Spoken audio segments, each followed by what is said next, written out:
The Raven by Edgar Allan Poe. Once, upon a midnight dreary, while I pondered weak and weary over many a quaint and curious volume of forgotten lore, while I nodded, nearly napping, suddenly there came a tapping, as of someone gently rapping at my chamber door. "'Tis some visitor," I muttered, tapping at my chamber door. "Only this, and nothing more." Ah, distinctly I remember it was in the bleak December, and each separate dying ember wrought its ghost upon the floor. Eagerly I wished the morrow. Vainly I had sought to borrow from my books surcease of sorrow, sorrow for the lost Lenore, for the rare and radiant maiden whom the angels name Lenore, nameless here forevermore.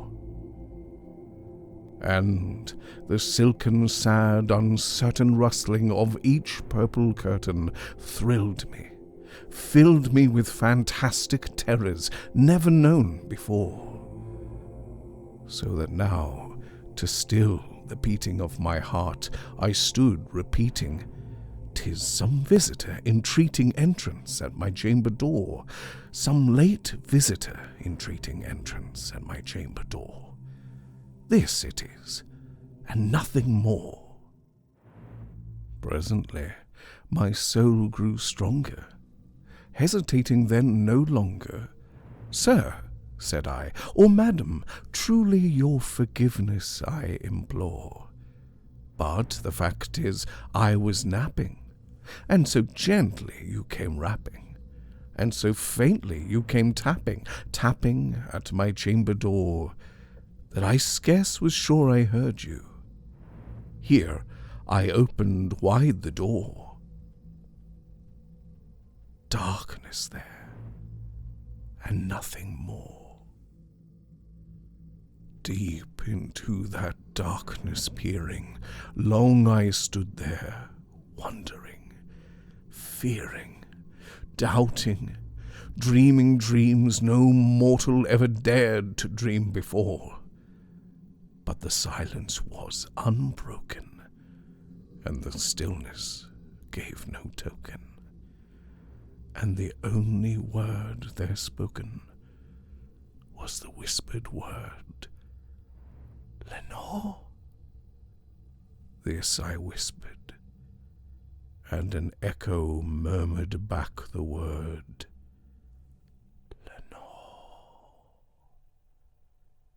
merely this, and nothing more. Back into the chamber turning, all my soul within me burning, soon again I heard a tapping, somewhat louder than before. "Surely," said I, "surely that is something at my window lattice. Let me see, then, what thereat is, and this mystery explore. Let my heart be still a moment, and this mystery explore. 'Tis the wind, and nothing more." Open here I flung the shutter, when, with many a flit and flutter, in there stepped a stately raven, of the saintly days of yore. Not the least obeisance made he, not a minute stopped or stayed he, but with mien of lord or lady perched above my chamber door, perched upon a bust of Pallas just above my chamber door, perched and sat, and nothing more. Then this ebony bird beguiling my sad fancy into smiling, by the grave and stern decorum of the countenance it wore. Though thy crest be shorn and shaven, thou, I said, art sure no craven, ghastly, grim and ancient raven, wandering from the nightly shore. Tell me what thy lordly name is on the night's Plutonian shore. Quoth the raven, Nevermore. Much I marvelled this ungainly fowl to hear discourse so plainly, though its answer little meaning, little relevancy bore.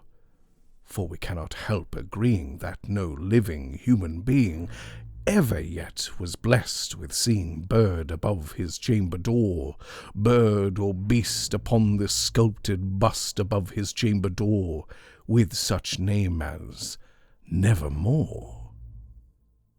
But the raven, sitting lonely on the placid bust, spoke only that one word, as if his soul in that one word he did outpour. Nothing farther than he uttered, not a feather than he fluttered, till I scarcely more than muttered, Other friends have flown before. On the morrow he will leave me, as my hopes have flown before. Then the bird said, Nevermore. Startled at the stillness broken by reply so aptly spoken, Doubtless, said I, what it utters is its only stock and store, caught from some unhappy master, whom unmerciful disaster followed fast, and followed faster till his songs one burden bore, till the dirges of his hope that melancholy burden bore, of never, nevermore.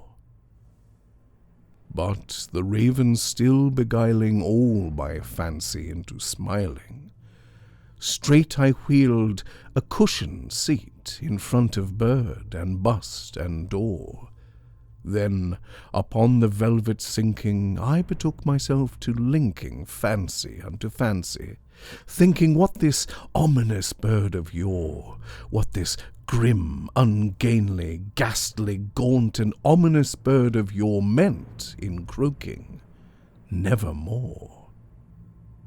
This I sat engaged in guessing, but no syllable expressing, to the fowl whose fiery eyes now burned into my bosom's core.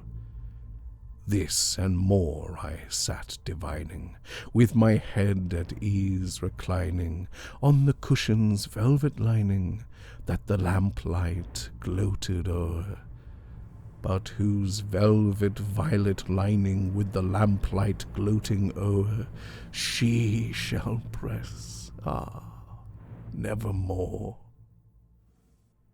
Then, methought, the air grew denser, perfumed by an unseen censer, swung by seraphim, whose footfalls tinkled on the tuffled floor. Wretch, I cried, thy God hath lent thee, by these angels he hath sent thee, respite and nepenthe from thy memories of Lenore. Quaff, oh, quaff this kind nepenthe, and forget this lost Lenore. Quoth the raven, Nevermore. Prophet, said I, thing of evil, prophet still, if bird or devil, whether tempter sent, or whether tempest tossed thee here ashore, desolate, yet all undaunted, on this desert land enchanted, on this home by horror haunted, tell me truly, I implore, is there Is there balm in Gilead? Tell me, I implore. Quoth the raven, nevermore.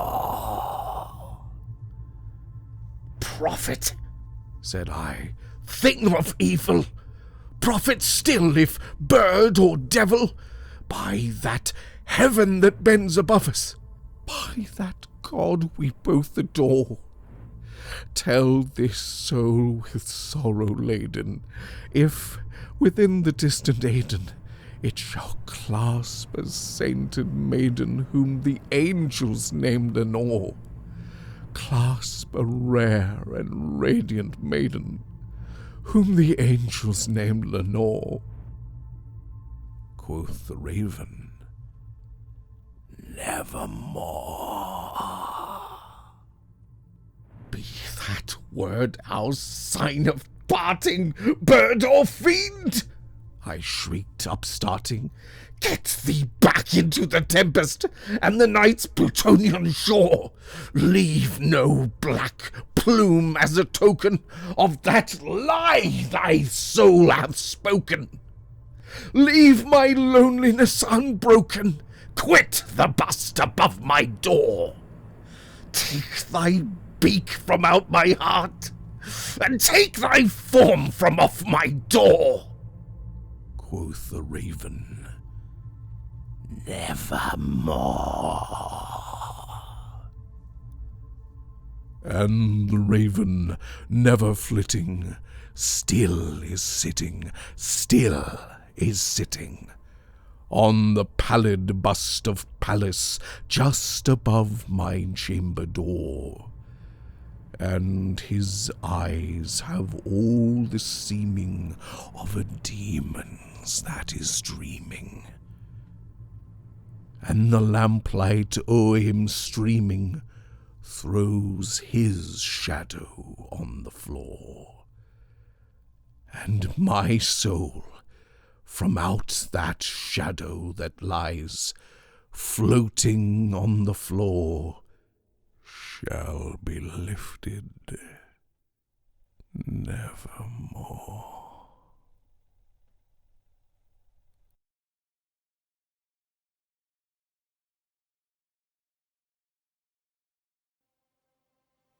The Cask of Amontillado by Edgar Allan Poe.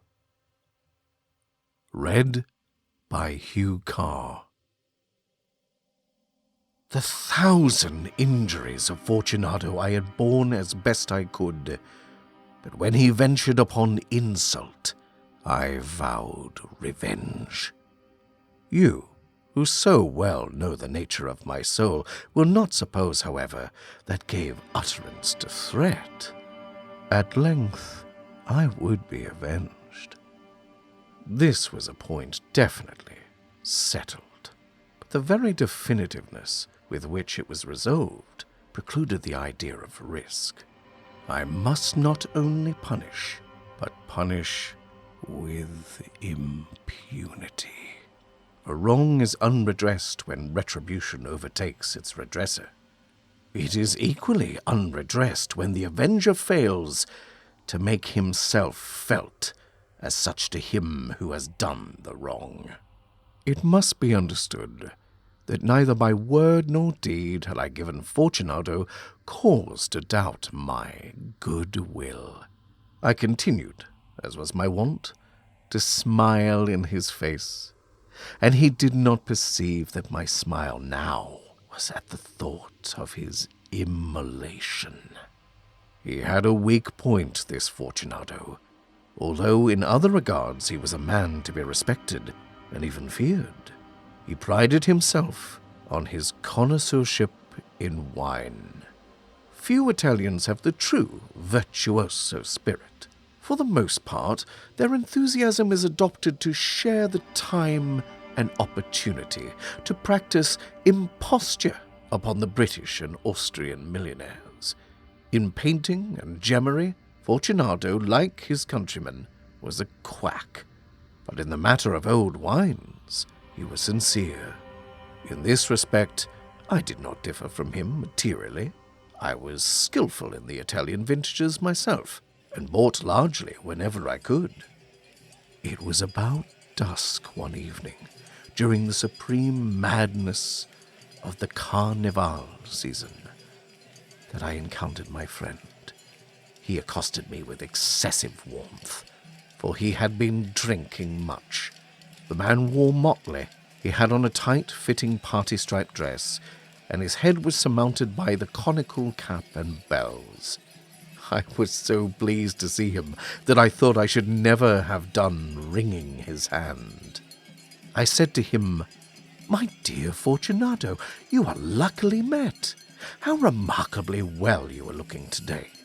But I have received a pipe of what passes for Amontillado, and I have my doubts."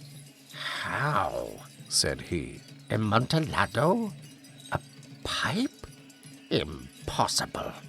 And in the middle of the Carnival?" "I have my doubts," I replied, "and I was silly enough to pay the full Amontillado price without consulting you in the matter. You were not to be found, and I was fearful of losing a bargain." "Amontillado!" "I have my doubts." "Amontillado!"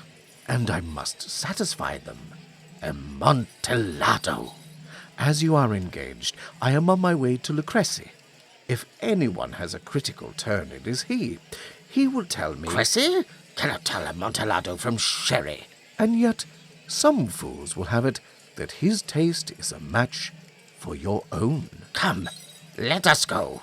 "Whither?" "To your vaults." "My friend, no. I will not impose upon your good nature. I perceive you have an engagement. Lucrece—" "I have no engagement." "Come." "My friend, no. It is not the engagement, but the severe cold with which I perceive you are afflicted. The vaults are insufferably damp. They are encrusted with nitre." "Let us go, nonetheless. The cold is merely nothing. Amontillado, you have been imposed upon. And as for Lucrece, he cannot distinguish sherry from Amontillado." Thus speaking, Fortunato possessed himself of my arm, and putting on a mask of black silk, and drawing a roquelaire closely about my person, I suffered him to hurry me to my palazzo. There were no attendants at home. They had absconded to make merry in honor of the time. I had told them that I should not return till the morning, and had given them explicit orders not to stir from the house. These orders were sufficient, I well knew, to ensure their immediate disappearance, one and all, as soon as my back was turned. I took from their sconces 2 flambeaux, and giving one to Fortunato, bowed him through several suites of rooms to the archway that led into the vaults. I passed down a long and winding staircase, requesting him to be cautious as he followed. We came at length to the foot of the descent, and stood together upon the damp ground of the catacombs of the Montresors. The gait of my friend was unsteady, and the bells upon his cap jingled as he strode. "The pipe," he said. "It is farther on," said I, "but observe the white webwork which gleams from these cavern walls." He turned towards me, and looked into my eyes with 2 filmy orbs that distilled the rheum of intoxication. "Lighter?" he asked at length. "Nitre," I replied. "How long have you had that cough?"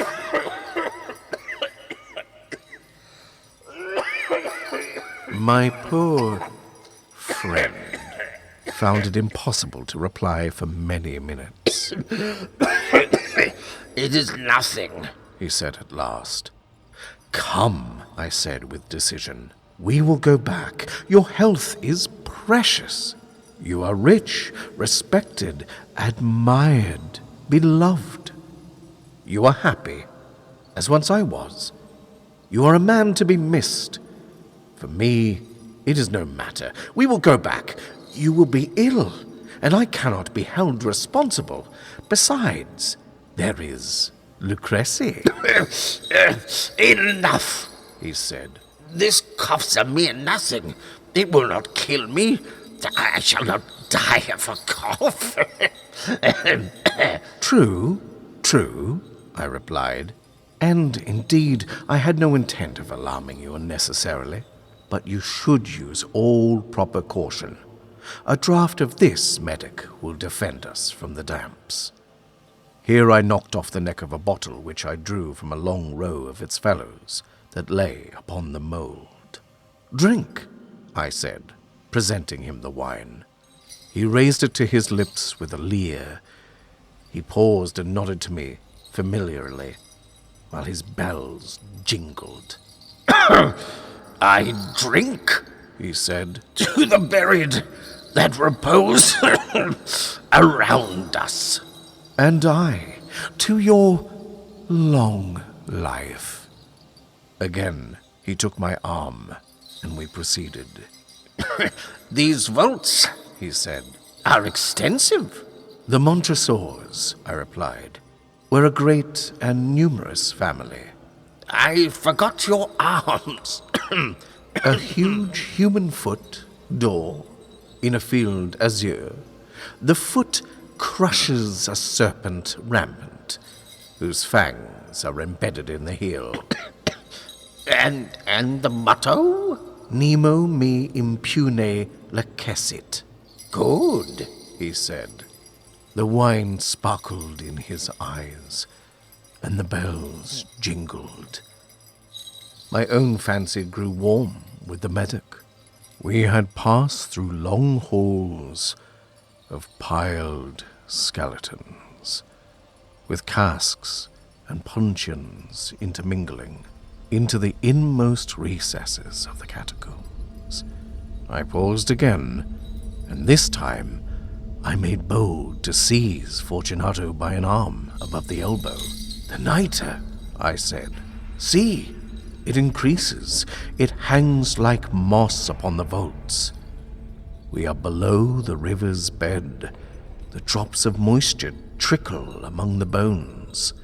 Come, we will go back ere it is too late. Your cough. It is nothing, he said. Let us go on. But first,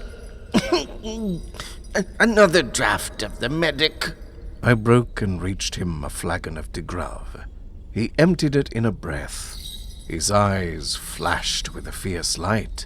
He laughed and threw the bottle upwards with a gesticulation I did not understand. I looked at him in surprise. He repeated the movement, the grotesque one. You do not comprehend, he said. Not I replied. Then you are not of the Brotherhood. How? You are not of the Masons. Yes, I said. Yes. You? Impossible. A Mason? A Mason, I replied. A sign, he said. A sign. It is this, I answered, producing from beneath the folds of my roquelaire a trowel. You jest, he exclaimed, recoiling a few paces. But let us proceed to the Amontillado. Be it so, I said, replacing the tool beneath the cloak, and again offering him my arm. He leaned upon it heavily.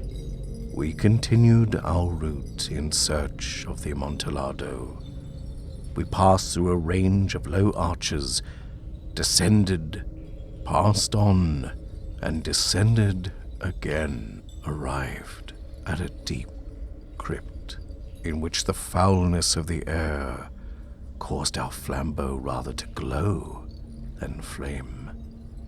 At the most remote end of the crypt, there appeared another less spacious. Its walls had been lined with human remains, piled to the vault overhead, in the fashion of the great catacombs of Paris. 3 sides of this interior crypt were still ornamented in this manner. From the 4th side, the bones had been thrown down and lay promiscuously upon the earth, forming at one point a mound of some size.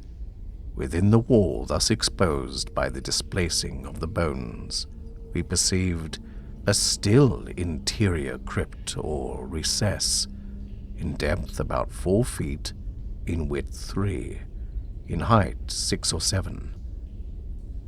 It seemed to have been constructed for no especial use within itself, but formed merely the interval between 2 of the colossal supports of the roof of the catacombs, and was backed by one of their circumscribing walls of solid granite. It was in vain that Fortunato, uplifting his dull torch, endeavored to pry into the depths of the recess. Its termination, the feeble light did not enable us to see. "Proceed," I said. "Herein is the Amontillado." As for Lucrezi... "He is an ignoramus," interrupted my friend, as he stepped unsteadily forward, and I followed immediately at his heels. In an instant, he had reached the extremity of the niche, and finding his progress arrested by the rock, stood stupidly bewildered. A moment more, and I had fettered him to the granite. In its surface were 2 iron staples, distant from each other about 2 feet, horizontally. From one of these depended a short chain, from the other a padlock. Throwing the links about his waist, it was but the work of a few seconds to secure it. He was much too astonished to resist. Withdrawing the key, I stepped back from the recess. "Pass your hand," I said, "over the wall. You cannot help feeling the nitre. Indeed, it is very damp. Once more, let me implore you to return. No? Then I must positively leave you. But I must first render you all the little attentions in my power." "The Amontillado!" ejaculated my friend, not yet recovered from his astonishment. "True," I replied, "the Amontillado." As I said these words, I busied myself among the pile of bones of which I have before spoken. Throwing them aside, I soon uncovered a quantity of building stone and mortar. With these materials, and with the aid of my trowel, I began vigorously to wall up the entrance of the niche. I had scarcely laid the first tier of the masonry when I discovered that the intoxication of Fortunato had in a great measure worn off. The earliest indication I had of this was a low moaning cry from the depth of the recess. It was not the cry of a drunken man. There was then a long and obstinate silence. I laid the 2nd tier, and the 3rd, and the 4th, and then I heard the furious vibrations of the chain. The noise lasted for several minutes, during which, that I might hearken to it with the more satisfaction, I ceased my labors and sat down upon the bones. When at last the clanking subsided, I resumed the trowel and finished without interruption the 5th, the 6th, and the 7th tier. The wall was now nearly on a level with my breast. I again paused, and holding the flambeau over the mason work, threw a few feeble rays upon the figure within.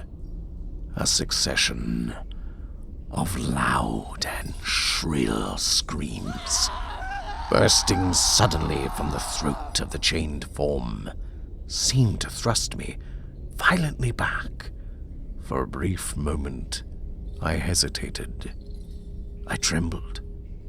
Unsheathing my rapier, I began to grope with it about the recess, but the thought of an instant reassured me. I placed my hand upon the solid fabric of the catacombs and felt satisfied. I reapproached the wall. I replied to the yells of him who clamored. I re-echoed. I aided. I surpassed them in volume and in strength.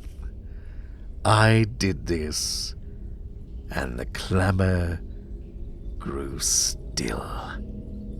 It was now midnight, and my task was drawing to a close. I had completed the 8th, the 9th, and the 10th tier.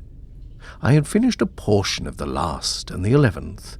There remained but a single stone to be fitted and plastered in. I struggled with its weight. I placed it partially in its destined position. But now there came from out the niche a low laugh that erected the hairs upon my head. It was succeeded by a sad voice, which I had difficulty in recognizing as that of the noble Fortunato. The voice said, A very good joke, indeed. An excellent jest. We will have many a rich laugh about it at the palazzo. Over our wine. The Amontillado, I said. Yes, the Amontillado. But is it not getting late? Will they not be awaiting us at the palazzo? The Lady Fortunato and the rest? Let us be gone. Yes, I said. Let us be gone. For the love of God, Montresor. Yes, I said. For the love of God. But to these words I hearkened in vain for a reply. I grew impatient. I called aloud, Fortunato. No answer. I called again, Fortunato. No answer still. I thrust a torch through the remaining aperture and let it fall within. There came forth in return only a jingling of the bells. My heart grew sick. It was the dampness of the catacombs that made it so.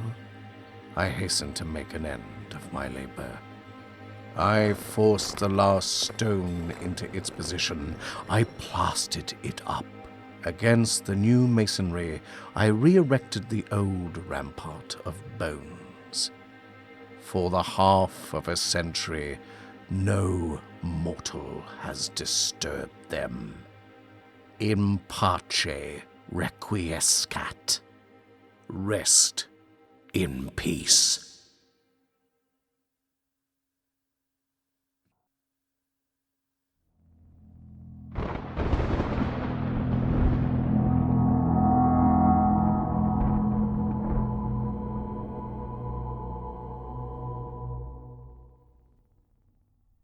Silence, a Fable, by Edgar Allan Poe.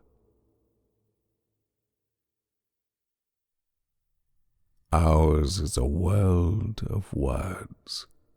Quiet we call silence, which is the merest word of all.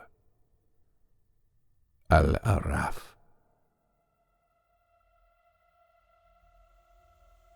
Listen to me, said the demon, as he placed his hand upon my head. There is a spot upon this accursed earth which thou hast never yet beheld, and if by any chance thou hast beheld it, It must have been in one of those vigorous dreams which come like the simoom upon the brain of the sleeper who hath lain down to sleep among the forbidden sunbeams. Among the sunbeams, I say, which slide from off the solemn columns of the melancholy temples in the wilderness. The region of which I speak is a dreary region in Libya, by the borders of the river Zaire, and there is no quiet there, nor silence. The waters of the river have a saffron and sickly hue, and they flow not onwards to the sea, but palpitate forever and forever beneath the red eye of the sun, with a tumultuous and convulsive motion. For many miles on either side of the river's oozy bed is a pale desert of gigantic water lilies. They sigh one unto the other in that solitude, and stretch towards the heaven their long ghastly necks, and nod to and fro their everlasting heads. And there is an indistinct murmur which cometh out from among them like the rushing of the subterrene water, and they sigh one unto the other.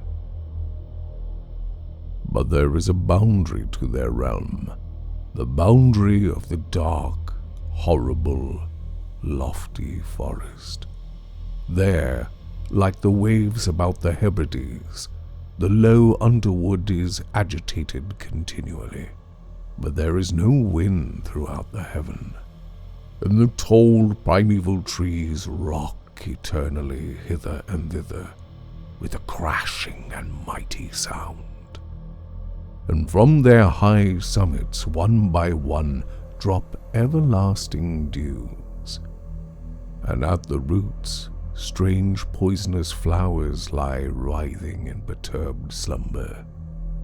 And overhead, with a rustling and loud noise, the grey clouds rush westwardly forever, until they roll, a cataract, over the fiery wall of the horizon. But there is no wind throughout the heaven, and by the shores of the river Zaire there is neither quiet nor silence. It was night, and the rain fell, and falling it was rain, but having fallen it was blood. And I stood in the morass among the tall lilies, and the rain fell upon my head, and the lilies sighed one unto the other in the solemnity of their desolation. And all at once the moon arose through the thin ghastly mist, and was crimson in colour, and mine eyes fell upon a huge grey rock which stood by the shore of the river, and it was litten by the light of the moon. And the rock was grey and ghastly and tall, and the rock was grey.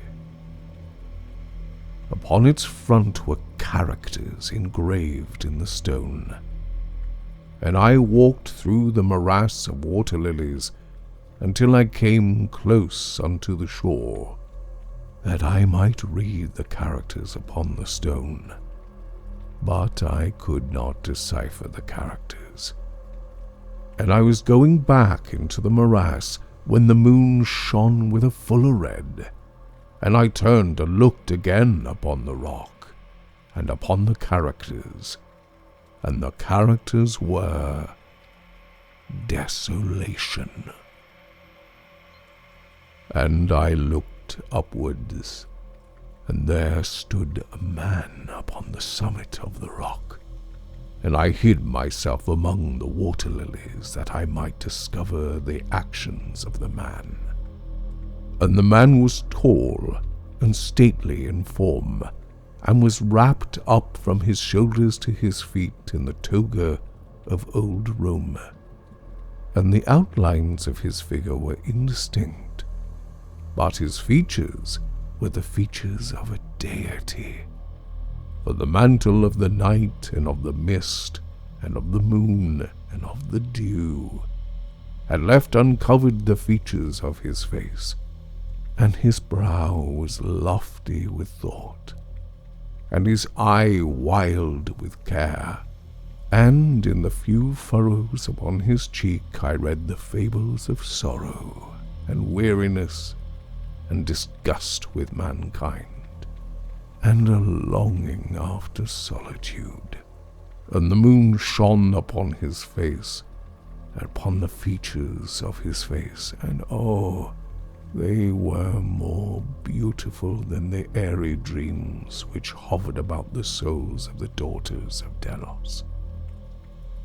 And the man sat down upon the rock, and leaned his head upon his hand, and looked out upon the desolation. He looked down into the low, unquiet shrubbery, and up into the tall primeval trees, and up higher at the rustling heaven, and into the crimson moon. And I lay close within shelter of the lilies, and observed the actions of the man, and the man trembled in the solitude. But the night waned, and he sat upon the rock.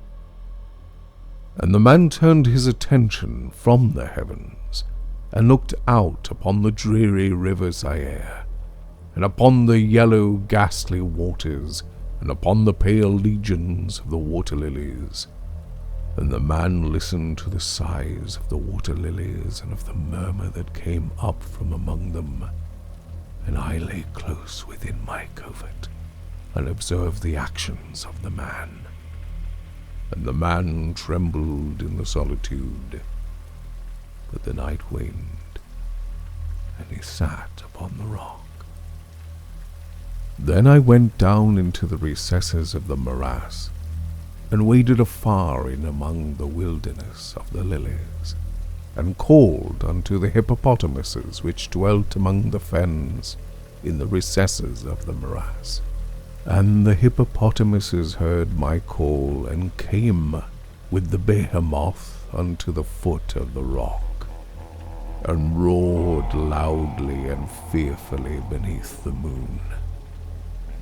And I lay close within my covert, and observed the actions of the man, and the man trembled in the solitude.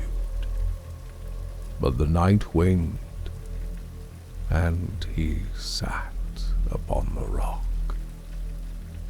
Then I cursed the elements with the curse of the tumult, and a frightful tempest gathered in the heaven where before there had been no wind, and the heaven became livid with the violence of the tempest, and the rain beat upon the head of the man, and the floods of the river came down, and the river was tormented into foam, and the water lilies shrieked within their beds, and the forest crumbled before the wind. And the thunder rolled, and the lightning fell, and the rock rocked to its foundation. And I lay close within my covert, and observed the actions of the man. And the man trembled in the solitude, but the night waned, and he sat upon the rock. Then I grew angry and cursed with the curse of silence, the river and the lilies, and the wind and the forest and the heaven, and the thunder and the sighs of the water lilies. And they became accursed, and were still. And the moon ceased to totter in its pathway up the heaven, and the thunder died away, and the lightning did not flash, and the clouds hung motionless, and the waters sunk to their level and remained, and the trees ceased to rock, and the water lilies sighed no more, and the murmur was heard no longer from among them, nor any shadow of sound throughout the vast, illimitable desert. And I looked upon the characters of the rock, and they were changed, and the characters were silence. And mine eyes fell upon the countenance of the man, for his countenance was one with terror, and hurriedly he raised his head from his hand, and stood forth upon the rock, and listened. But there was no voice throughout the vast, illimitable desert, and the characters upon the rock were silence, and the man shuddered, and turned his face away, and fled afar off, and I beheld him no more. Now there are fine tales in the volumes of the Magi, in the iron-bound melancholy volumes of the Magi. Therein, I say, are glorious histories of the heaven and of the earth, and of the mighty sea, and of the genii that overruled the sea and the earth and the lofty heaven. There was much lore, too, in the sayings that were said by the Sibyls, and holy, holy things were heard of old by the dim leaves that trembled round Oduna. But, as Allah liveth, that fable which the demon told me as he sat by my side in the shadow of the tomb, I hold to be the most wonderful of all. And as the demon made an end of his story, he fell back within the cavity of the tomb, and laughed. And I could not laugh with the demon, and he cursed me because I could not laugh. And the lynx, which dwelleth forever in the tomb, came out therefrom, and lay down at the feet of the demon, and looked at him steadily in the face.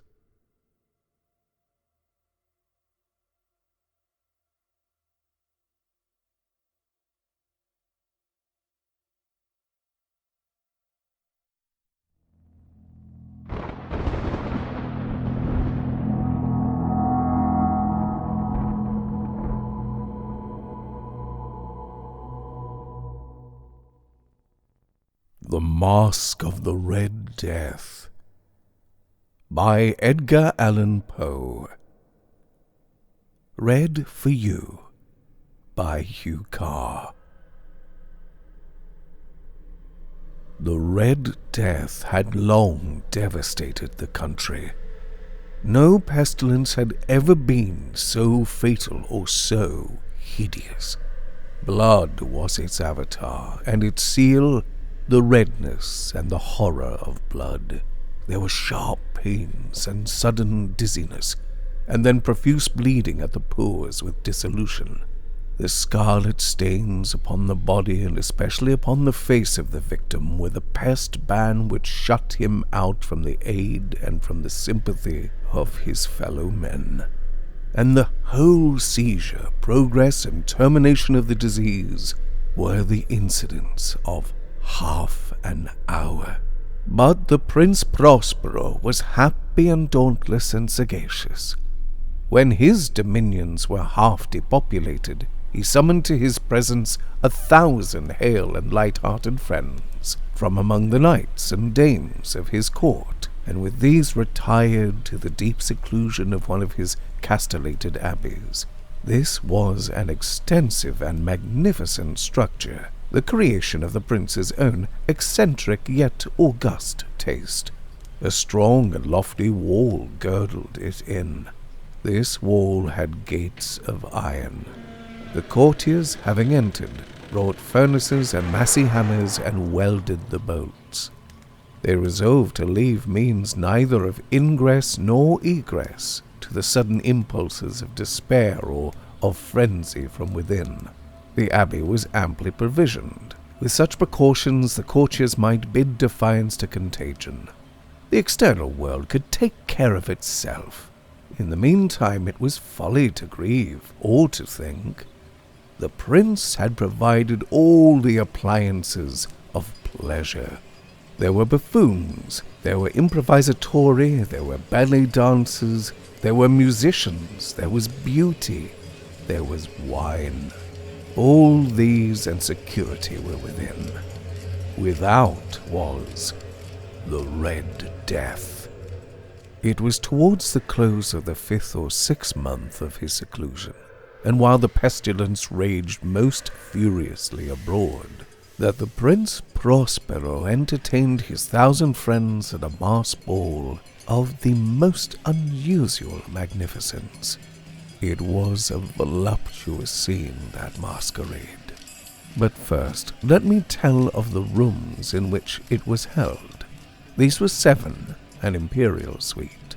In many palaces, however, such suites form a long and straight vista, while the folding doors slide back nearly to the walls on either hand, so that the view of the whole extent is scarcely impeded. Here the case was very different, as might have been expected from the Duke's love of the bizarre. The apartments were so irregularly disposed that the vision embraced but little more than one at a time. There was a sharp turn at every 20 or 30 yards, and at each turn a novel effect. To the right and left, in the middle of each wall, a tall and narrow Gothic window looked out upon a closed corridor, which pursued the windings of the suite. These windows were of stained glass whose color varied in accordance to the prevailing hue of the decorations of the chamber into which it opened. That at the eastern extremity was hung, for example, in blue, and vividly blue were its windows. The second chamber was purple in its ornaments and tapestries, and here the panes were purple. The third was green throughout, and so were the casements. The fourth was furnished and lighted with orange, the fifth with white, the sixth with violet. The seventh apartment was closely shrouded in black velvet tapestries that hung all over the ceiling and down the walls, falling in heavy folds upon a carpet of the same material and hue. But in this chamber only, the color of the windows failed to correspond with the decorations. The panes here were scarlet, a deep blood color. Now, in no one of the 7 apartments was there any lamp or candelabrum amid the profusion of golden ornaments that lay scattered to and fro or depended from the roof. There was no light of any kind emanating from lamp or candle within the suite of chambers, but in the corridors that followed the suite there stood, opposite to each window, a heavy tripod bearing a brazier of fire that projected its rays through the tinted glass and so glaringly illuminated the room. And thus were produced a multitude of gaudy and fantastic appearances. But in the western or black chamber, the effect of the firelight that streamed upon the dark hangings from the blood-tinted panes was ghastly in the extreme, and produced so wild a look upon the countenances of those who entered, that there were few of the company bold enough to set foot within its precincts at all. It was in this apartment also that there stood against the western wall a gigantic clock of ebony. Its pendulum swung to and fro with a dull, heavy, monotonous clang.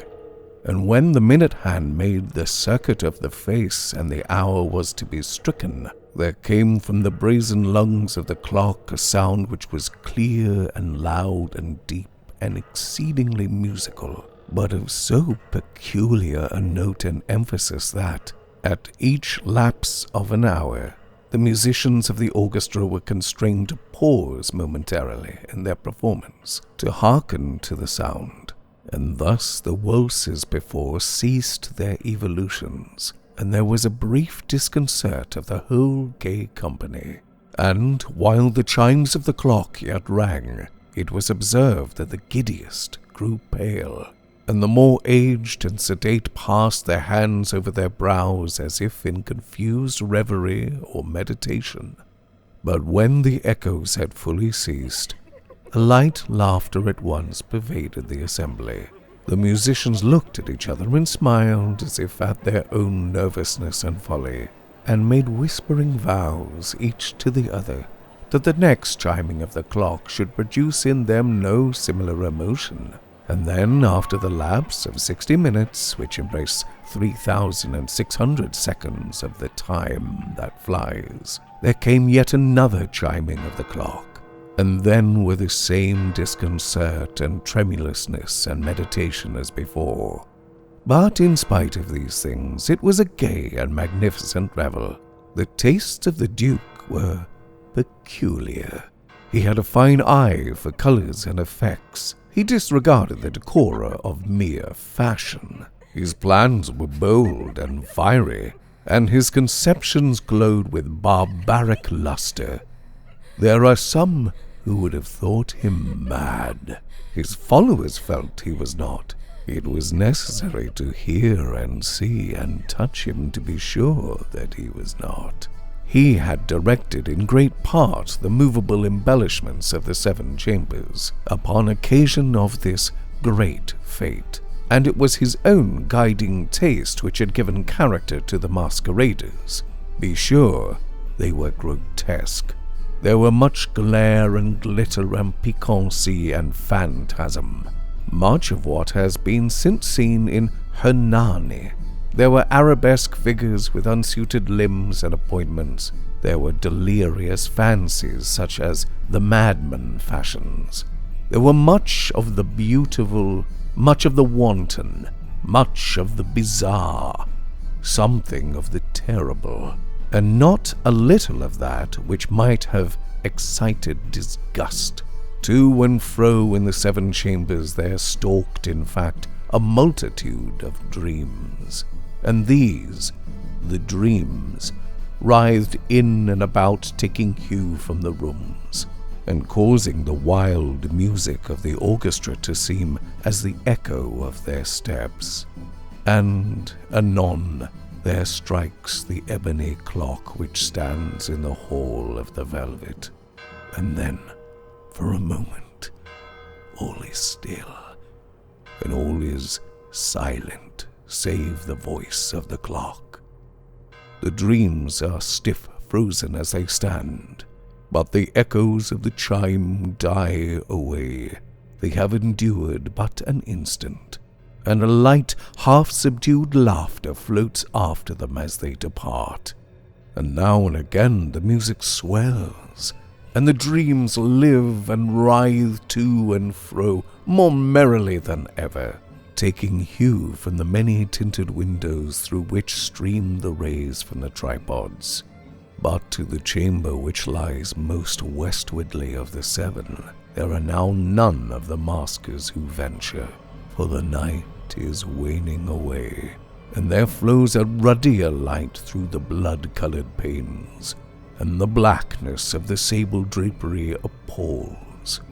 And to him whose foot falls upon the sable carpet, there comes from the near clock of ebony a muffled peal more solemnly emphatic than any which reaches their ears, who indulged in the more remote gaieties of the other apartments. But these other apartments were densely crowded, and in them beat feverishly the heart of life, and the revel went whirringly on, until at length there commenced the sound of midnight upon the clock, and then the music ceased, as I have told, and the evolutions of the waltzes were quieted, and there was an uneasy cessation of all things as before.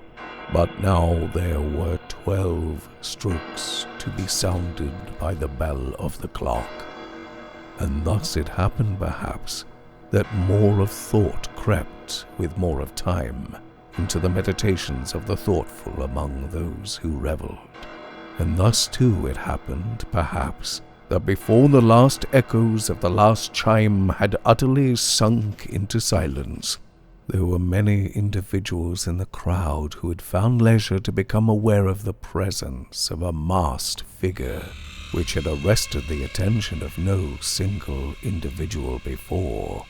And the rumor of this new presence having spread itself whisperingly around, there arose at length from the whole company a buzz or murmur expressive of disapprobation and surprise, then finally of terror, of horror, and of disgust. In an assembly of phantasms such as I have painted, it may well be supposed that no ordinary appearance could have excited such sensation. In truth, the masquerade license of the night was nearly unlimited, but the figure in question had out-Heroded Herod, and gone beyond the bounds of even the prince's indefinite decorum. There are chords in the hearts of the most reckless which cannot be touched without emotion, even with the utterly lost, to whom life and death are equally jests. There are matters of which no jest can be made. The whole company indeed seemed now deeply to feel that in the costume and bearing of the stranger neither wit nor propriety existed. The figure was tall and gaunt, and shrouded from head to foot in the habiliments of the grave. The mask which concealed the visage was made so nearly to resemble the countenance of a stiffened corpse that the closest scrutiny must have had difficulty in detecting the cheat. And yet all this might have been endured if not approved by the mad revellers around. But the mummer had gone so far as to assume the type of the Red Death. His vesture was dabbled in blood, and his broad brow, with all the features of the face, was besprinkled with the scarlet horror. When the eyes of the Prince Prospero fell upon this spectral image, which, with a slow and solemn movement, as if more fully to sustain its role, stalked to and fro among the waltzes, he was seen to be convulsed in the first moment with a strong shudder either of terror or distaste, but in the next his brow reddened with rage. Who dares? He demanded hoarsely of the courtiers who stood near him. Who dares insult us with this blasphemous mockery? Seize him and unmask him, that we may know whom we have to hang at sunrise from the battlements. It was in the eastern or blue chamber in which stood the Prince Prospero as he uttered these words. They rang throughout the 7 rooms loudly and clearly, for the prince was a bold and robust man, and the music had become hushed at the waving of his hand. It was in the blue room where stood the prince with a group of pale courtiers by his side. At first, as he spoke, there was a slight rushing movement of this group in the direction of the intruder, who at the moment was also near at hand, and now with deliberate and stately step made closer approach to the speaker.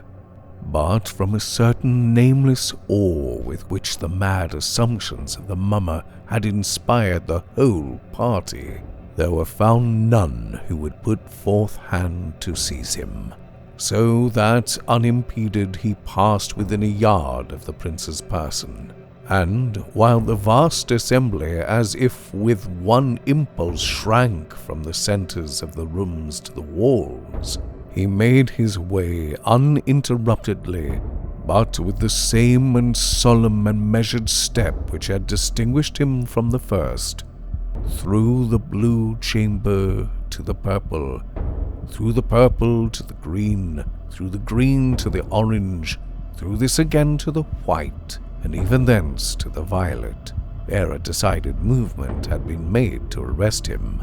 It was then, however, that the Prince Prospero, maddening with rage and the shame of his own momentary cowardice, rushed hurriedly through the 6 chambers, while none followed him on account of a deadly terror that had seized upon all.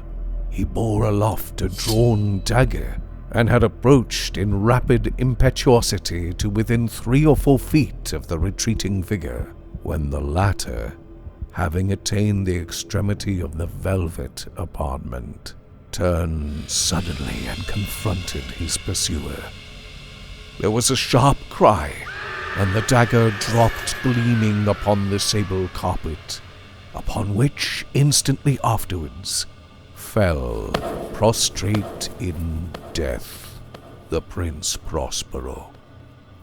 Then, summoning the wild courage of despair, a throng of the revelers at once threw themselves into the black apartment, and seizing the mummer, whose tall figure stood erect and motionless within the shadow of the ebony clock, gasped in unutterable horror at finding the grave cerements and corpse-like mask which they handled with so violent a rudeness, untenanted by any tangible form. And now was acknowledged the presence of the Red Death. He had come like a thief in the night, and one by one dropped the revelers in the blood-bedewed halls of their revel, and died each in the despairing posture of his fall. And the life of the ebony clock went out with that of the last of the gay, and the flames of the tripods expired. And darkness and decay and the Red Death held illimitable dominion over all.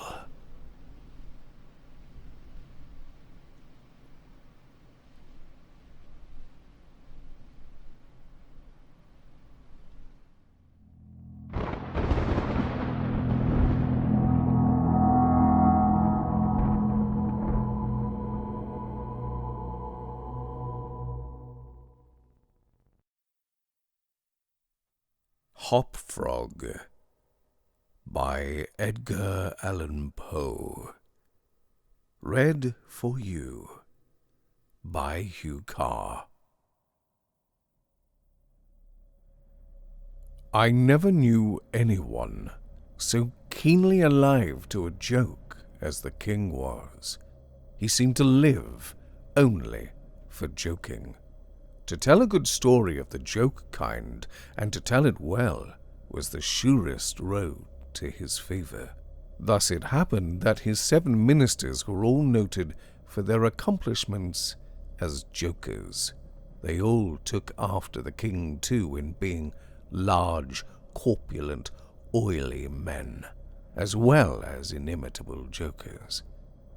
Whether people grow fat by joking, or whether there is something in fat itself which predisposes to a joke, I have never been quite able to determine. But certain it is that a lean joker is a rara avis in terris. About the refinements, or as he called them, the ghost of wit, the king troubled himself very little. He had an especial admiration for breadth in a jest, and would often put up with length for the sake of it. Over-niceties wearied him.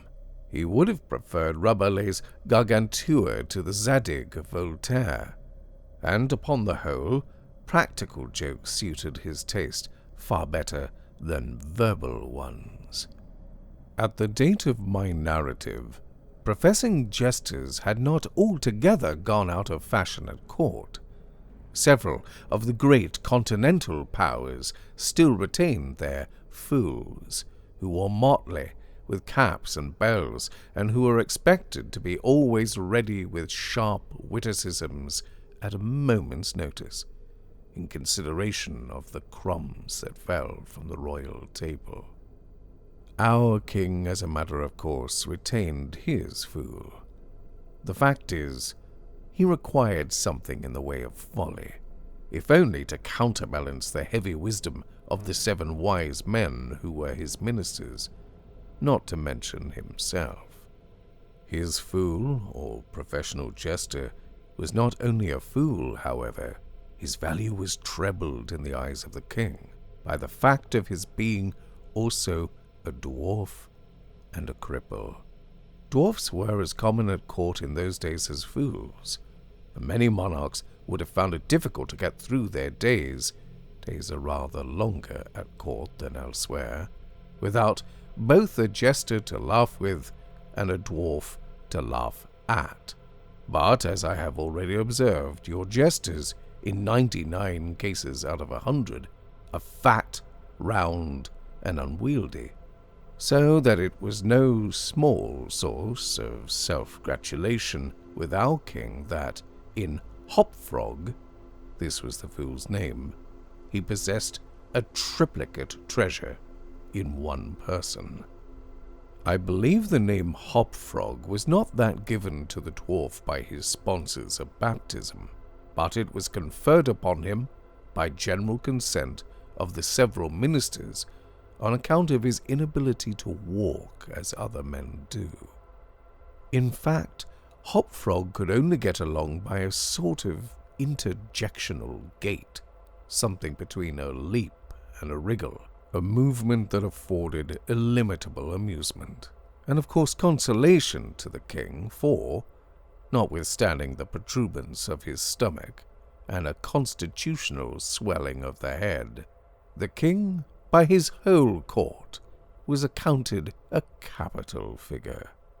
But although Hopfrog, through the distortion of his legs, could move only with great pain and difficulty along a road or floor, the prodigious muscular power which nature seemed to have bestowed upon his arms, by way of compensating for deficiency in the lower limbs, enabled him to perform many feats of wonderful dexterity, where trees or ropes were in question, or anything else to climb.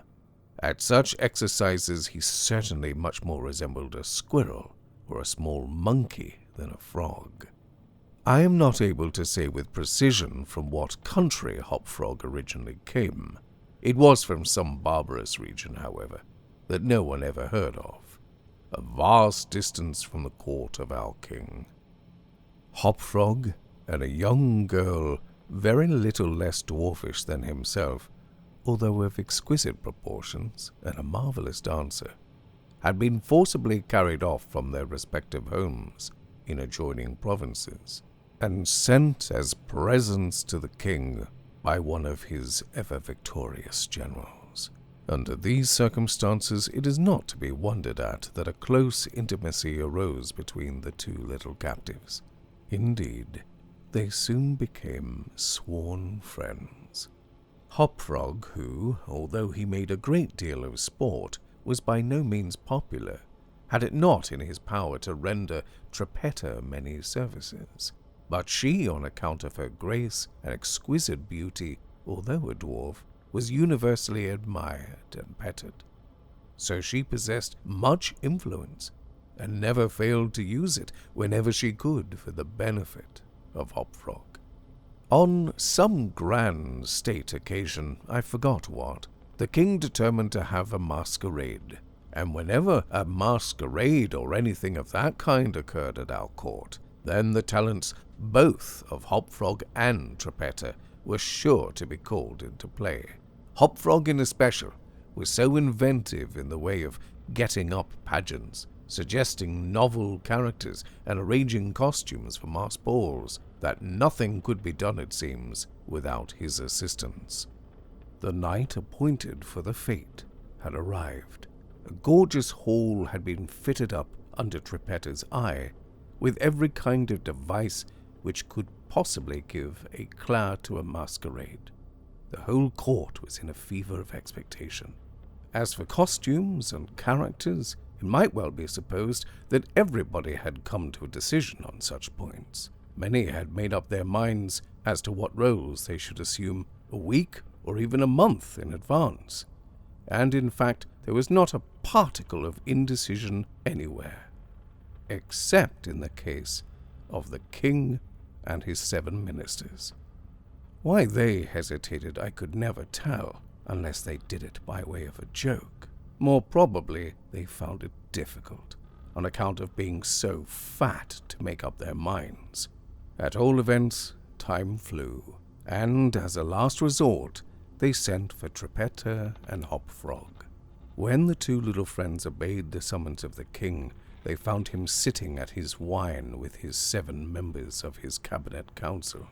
But the monarch appeared to be in a very ill temper. He knew that Hopfrog was not fond of wine, for it excited the poor cripple almost to madness, and madness is no comfortable feeling. But the king loved his practical jokes, and took pleasure in forcing Hopfrog to drink and, as the king called it, to be merry. "Come here, Hopfrog," said he, as the jester and his friends entered the room. "Swallow this bumper to the health of your absent friends." Here Hopfrog sighed. "And then let us have the benefit of your invention. We want characters. Characters, man. Something novel, out of the way. We are wearied with this everlasting sameness. Come, drink. The wine will brighten your wits." Hopfrog endeavored, as usual, to get up to a jest in reply to these advances from the king, but the effort was too much. It happened to be the poor dwarf's birthday, and the command to drink to his absent friends forced the tears to his eyes. Many large, bitter drops fell into the goblet as he took it, humbly, from the hand of the tyrant. Roared the latter, as the dwarf reluctantly drained the beaker. "See what a glass of good wine can do? Why, your eyes are shining already." Poor fellow. His large eyes gleamed rather than shone, for the effect of wine on his excitable brain was not more powerful than instantaneous. He placed the goblet nervously on the table and looked around upon the company with a half-insane stare. They all seemed highly amused at the success of the king's joke. "And now, to business," said the Prime Minister, a very fat man. "Yes," said the king. "Come, lend us your assistance. Characters, my fine fellow. We stand in need of characters. All of us." And as this was seriously meant for a joke, his laugh was chorused by the 7. Hopfrog also laughed, although feebly and somewhat vacantly. Come, said the king impatiently. "Have you nothing to suggest?" "I am endeavoring to think of something novel," replied the dwarf abstractedly, for he was quite bewildered by the wine. "Endeavoring?" cried the tyrant fiercely. "What do you mean by that?" "I perceive you are sulky and want more wine. Here, drink this." And he poured out another goblet full and offered it to the cripple, who merely gazed at it, gasping for breath. "Drink, I say!" shouted the monster. "Or by the fiends!" The dwarf hesitated. The king grew purple with rage. The courtiers smirked. Trippetta, pale as a corpse, advanced to the monarch's seat, and, falling on her knees before him, implored him to spare her friend. The tyrant regarded her for some moments in evident wonder at her audacity. He seemed quite at a loss what to do or say, how most becomingly to express his indignation. At last, without uttering a syllable, he pushed her violently from him and threw the contents of the brimming goblet in her face. The poor girl got up the best she could, and not daring even to sigh, resumed her position at the foot of the table. There was a dead silence for about half a minute, during which the falling of a leaf or of a feather might have been heard. It was interrupted by a low but harsh and protracted grating sound, which seemed to come at once from every corner of the room. What? What are you making that noise for? Demanded the king, turning furiously to the dwarf. The latter seemed to have recovered in great measure from his intoxication, and looking fixedly but quietly into the tyrant's face, merely ejaculated, I? How could it have been me? The sound appeared to come from without, observed one of the courtiers. I fancy it was the parrot at the window, wetting his bill upon his cage wires. True, replied the monarch, as if much relieved by the suggestion. But on the honor of a knight, I could have sworn that it was the gritting of this vagabond's teeth. Hereupon the dwarf laughed. The king was too confirmed a joker to object to anyone's laughing, and displayed a set of large, powerful, and very repulsive teeth. Moreover, he avowed his perfect willingness to swallow as much wine as desired. The monarch was pacified, and having drained another bumper with no very perceptible ill effect, Hobfrog entered at once and with spirit into the plans for the masquerade. I cannot tell what was the association of idea, observed he, very tranquilly, and as if he had never tasted wine in his life. But just after your majesty had struck the girl and thrown the wine in her face, just after your majesty had done this, and while the parrot was making that odd noise outside the window, there came into my mind a capital diversion, one of my own country frolics, often enacted among us at our masquerades, but here it will be new altogether. Unfortunately, however, it requires a company of 8 persons, and Here we are! cried the king, laughing at his acute discovery of the coincidence. 8 to a fraction. I and my 7 ministers. Come, what is the diversion? we call it Replied the cripple. the 8-chained orangutans, and it really is excellent sport if well enacted. We will enact it. Remarked the king, drawing himself up and lowering his eyelids. The beauty of the game Continued Hopfrog. lies in the fright it occasions among the women. Capital! Roared in chorus the monarch and his ministry. I will equip you as orangutans. Proceeded the dwarf. Leave all that to me.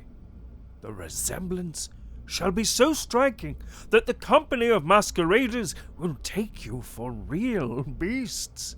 And of course, they will be as much terrified as astonished. This is exquisite! Exclaimed the king. Hopfrog, I will make a man of you. The chains are for the purpose of increasing the confusion by their jangling.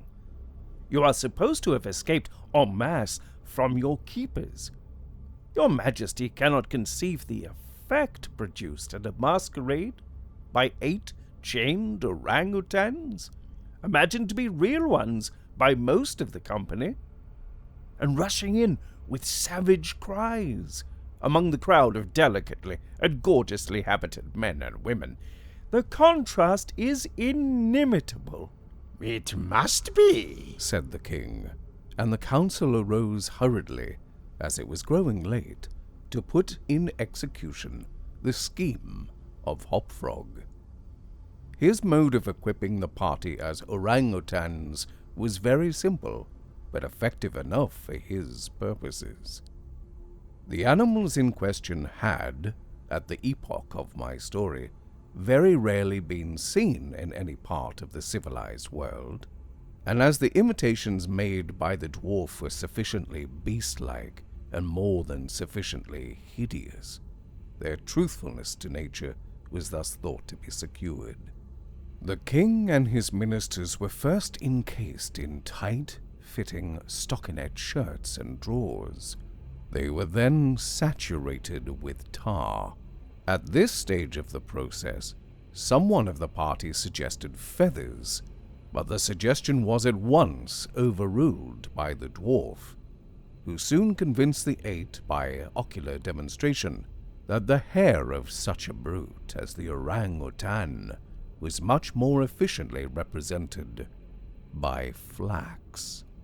A thick coating of the latter was accordingly plastered upon the coating of tar. A long chain was now procured.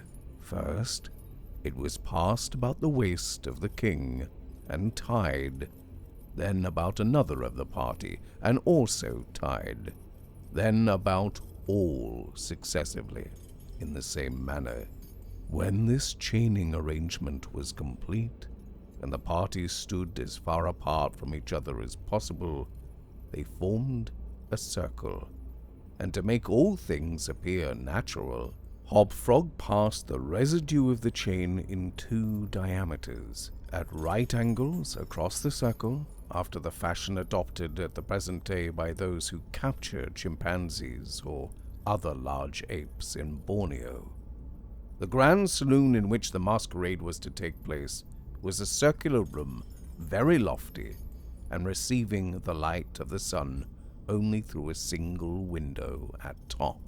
At night, the season for which the apartment was especially designed, it was illuminated principally by a large chandelier, depending by a chain from the center of the skylight, and lowered or elevated by means of a counterbalance as usual.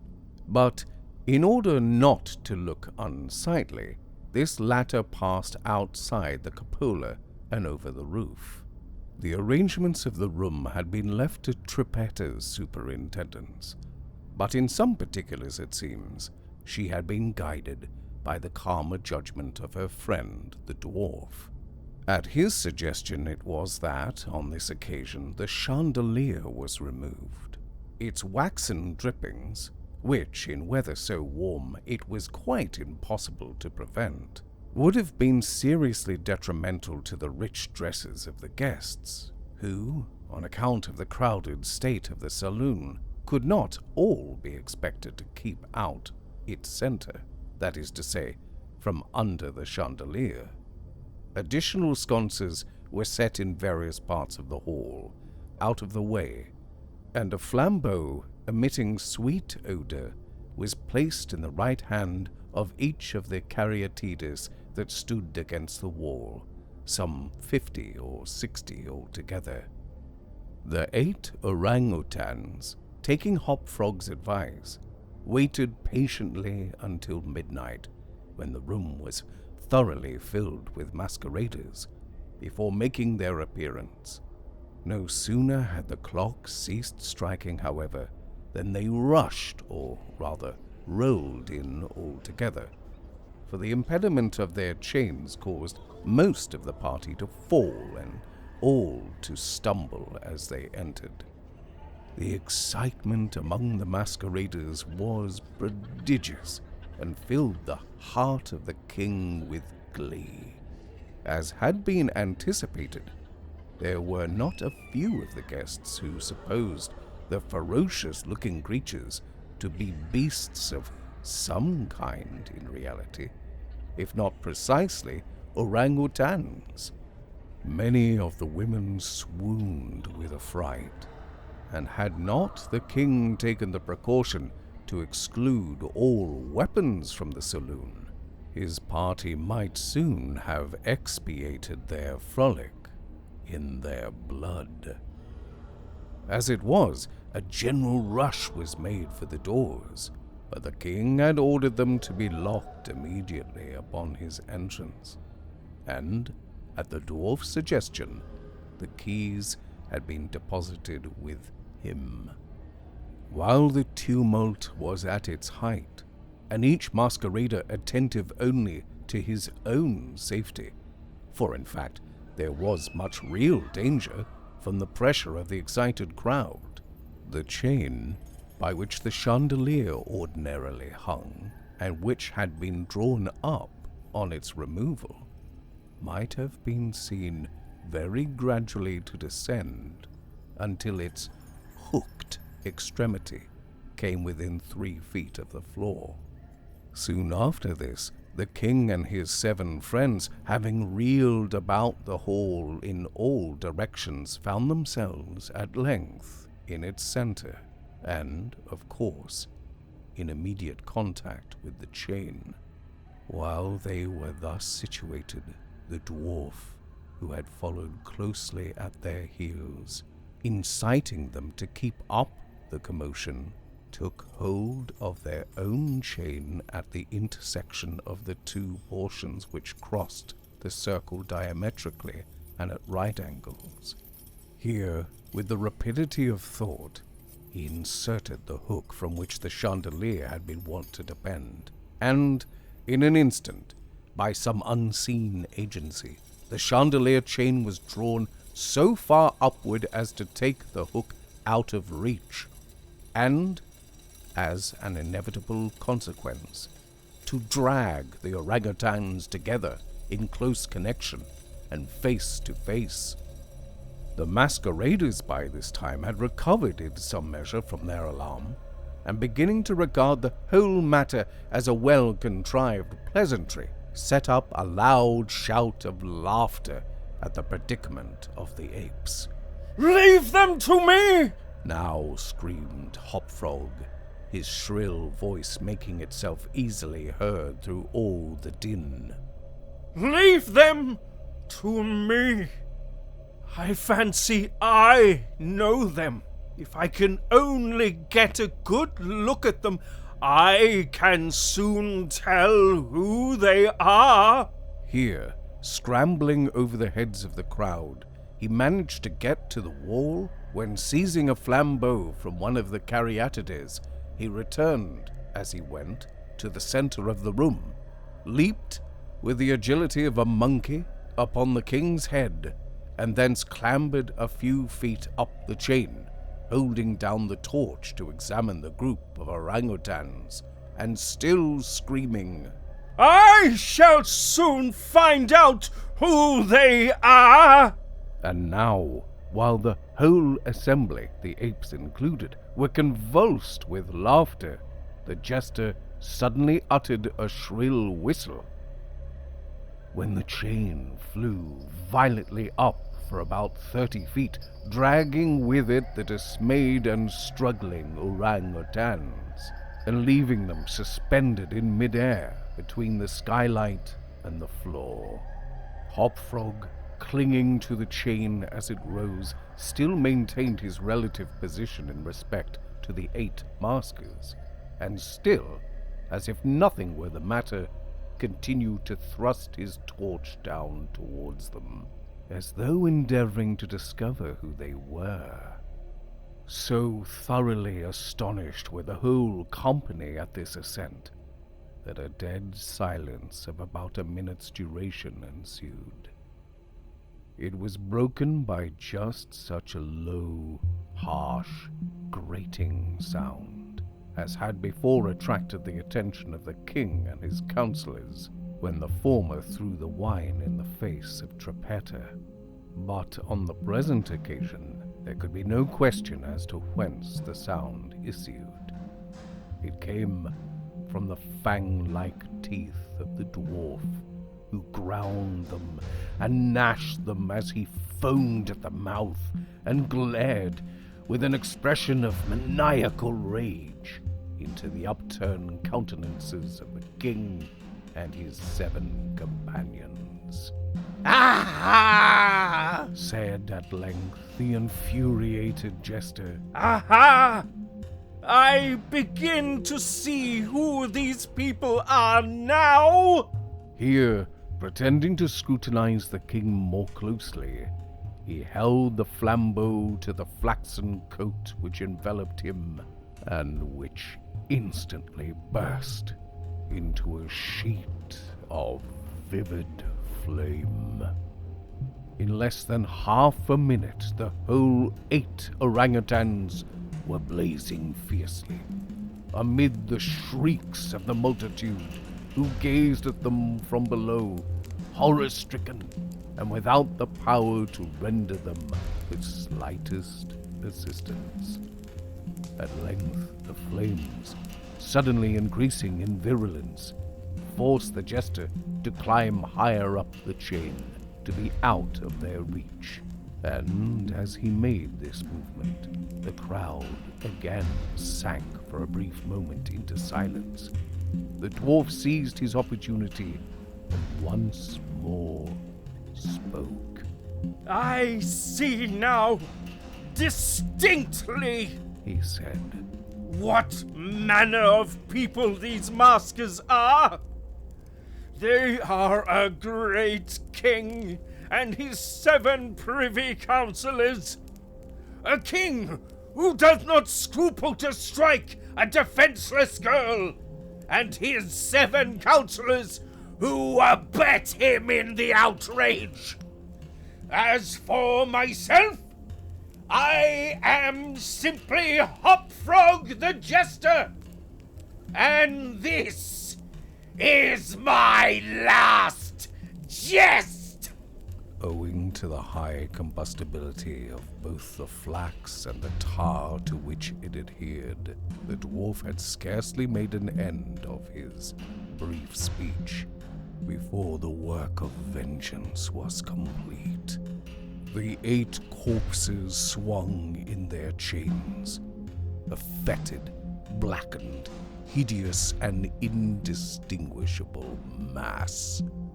The cripple hurled his torch at them, clambered leisurely to the ceiling, and disappeared through the skylight. It is supposed that Trippetta, stationed on the roof of the saloon, had been the accomplice of her friend in his fiery revenge, and that, together, they effected their escape to their own country. For neither was seen again.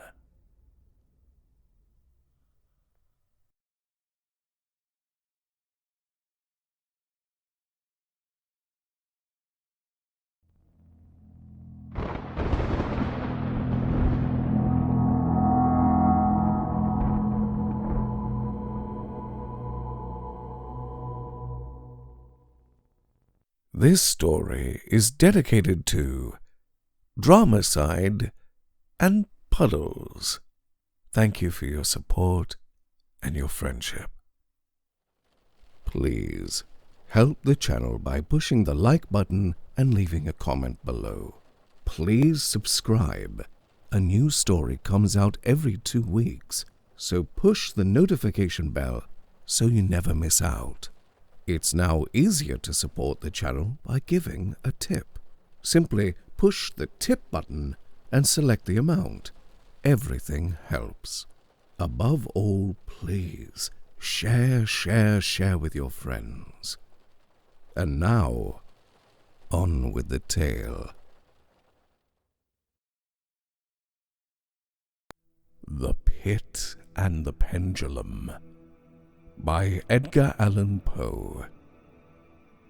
Read for you by Hugh Carr. I was sick unto death, with that long agony, and when they at length unbound me and I was permitted to sit, I felt that my senses were leaving me. The sentence, the dread sentence of death, was the last of distinct accentuation which reached my ears. After that, the sound of the inquisitorial voices seemed merged into one dreamy, indeterminate hum. It conveyed to my soul the idea of revolution, perhaps from its association in fancy with the burr of a mill wheel. This was only for a brief period, for presently I heard no more. Yet for a while I saw, but with how terrible an exaggeration, I saw the lips of the black-robed judges. They appeared to me white, whiter than the sheet upon which I trace these words, and thin even to grotesqueness, thin with the intensity of their expression of firmness, of immovable resolution, of stern contempt, of human torture. I saw that the decrees of what to me was fate were still issuing from those lips. I saw them writhe with a deadly locution. I saw them fashion the syllables of my name, and I shuddered because no sound succeeded. I saw, too, for a few moments of delirious horror, the soft and nearly imperceptible waving of the sable draperies which enwrapped the walls of the apartment. And then my vision fell upon the 7 tall candles upon the table. At first they wore the aspect of charity, and seemed white, slender angels who would save me. And then, all at once, there came a most deadly nausea over my spirit, and I felt every fibre in my frame thrill, as if I had touched the wire of a galvanic battery, while the angel forms became meaningless spectres with heads of flame. And I saw that from them there would be no help. And then there stole into my fancy, like a rich musical note, the thought of what sweet rest there must be in the grave. The thought came gently and stealthily, and it seemed long before it attained full appreciation. But just as my spirit came at length properly to feel and entertain it, the figures of the judges vanished as if magically from before me. The tall candles sank into nothingness. Their flames went out utterly. The blackness of darkness supervened. All sensations appeared swallowed up in a mad rushing descent as of the soul into Hades. Then silence and stillness and night were the universe. I had swooned, but still will not say that all of consciousness was lost. What of it there remained I will not attempt to define or even to describe. Yet all was not lost. In the deepest slumber, no. In delirium, no. In swoon, no. In death, no. Even in the grave, all is not lost.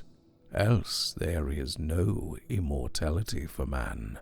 Arousing from the most profound of slumbers, we break the gossamer web of some dream. Yet in a second afterwards, so frail may that web have been, we remember not that we have dreamed. In the return to life from the swoon there are 2 stages. First, that of the sense of mental or spiritual. Secondly, that of the sense of physical existence. It seems improbable that if, upon reaching the second stage, we could recall the impressions of the first, we should find these impressions eloquent in memories of the gulf beyond. And that gulf is what? How at least shall we distinguish its shadows from those of the tomb? But if the impressions of what I have termed the first stage are not at will recalled, yet, after long interval, do they not come unbidden, while we marvel whence they come? He who has never swooned is not he who finds strange palaces and wildly familiar faces in coals that glow. It is not he who beholds floating in mid-air the sad visions that the many may not view. Is not he who ponders over the perfume of some novel flower. Is not he whose brain grows bewildered with the meaning of some musical cadence which has never before arrested his attention. Amid frequent and thoughtful endeavors to remember, amid earnest struggles to regather some token of the state of seeming nothingness into which my soul had lapsed, there have been moments when I have dreamed of success.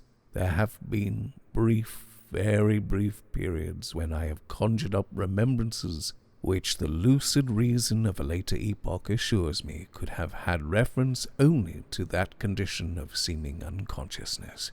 These shadows of memory tell indistinctly of tall figures that lifted and bore me in silence down, down, still down, till a hideous dizziness oppressed me at the mere idea of the indeterminableness of the descent.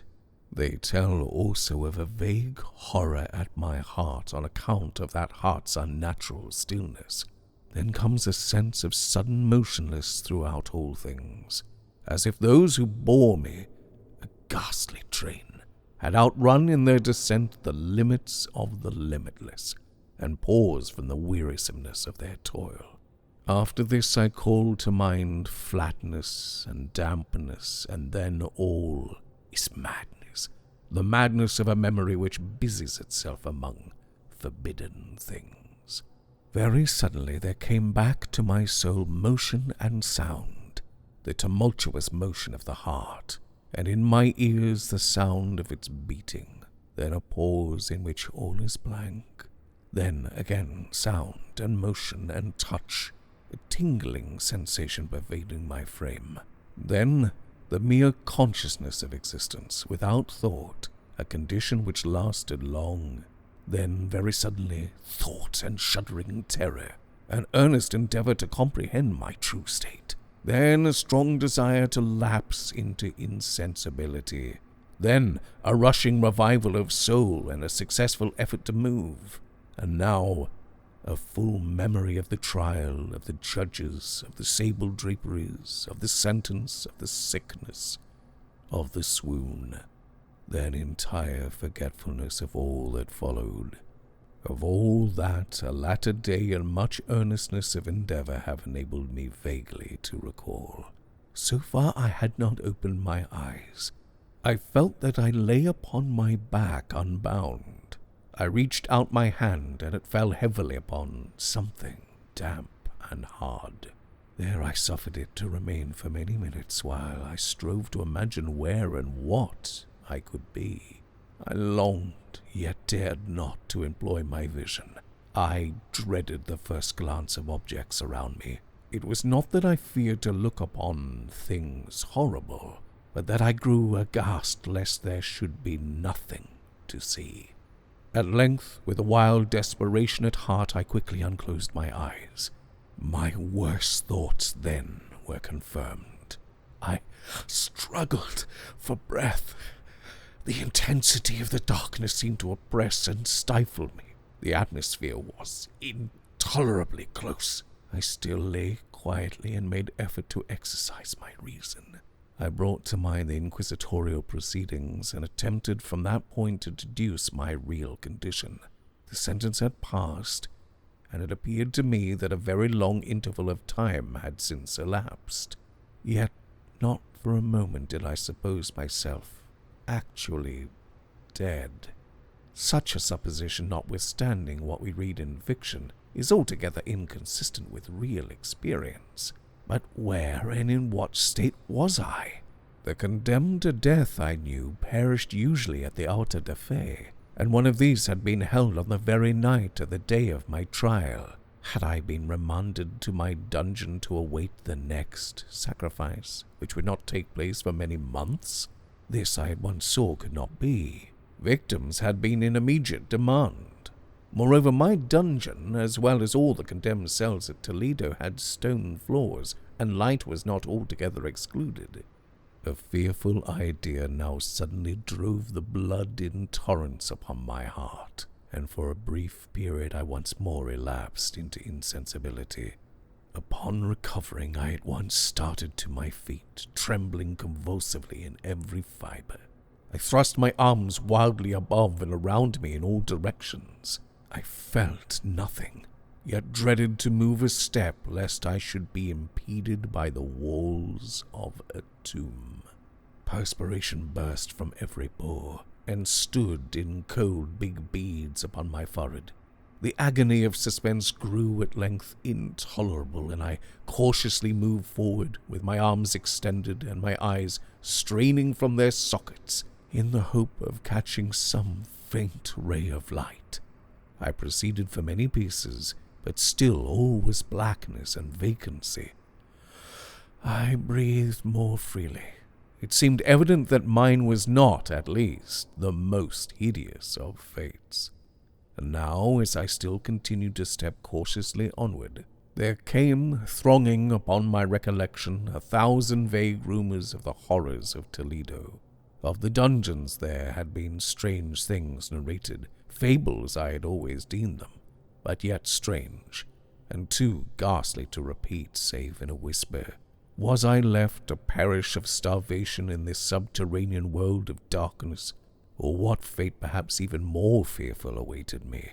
That the result would be death, and a death of more than customary bitterness, I knew too well the character of my judges to doubt. The mode and the hour were all that occupied or distracted me. My outstretched hands at length encountered some solid object. It was a wall, seemingly of stone masonry, very smooth, slimy, and cold. I followed it up, stepping with all the careful distrust with which certain antique narratives had inspired me. This process, however, afforded me no means of ascertaining the dimensions of my dungeon, as I might make its circuit and return to the point whence I set out, without being aware of the fact. So perfectly uniform seemed the wall. I therefore sought the knife which had been in my pocket when led into the inquisitorial chamber, but it was gone. My clothes had been exchanged for a wrapper of coarse serge. I thought of forcing the blade in some minute crevice of the masonry, so as to identify my point of departure. The difficulty, nevertheless, was but trivial, although in the disorder of my fancy it seemed at first insuperable. I tore a part of the hem from the robe, and placed the fragment at full length and at right angles to the wall. In groping my way around the prison, I could not fail to encounter this rag upon completing the circuit.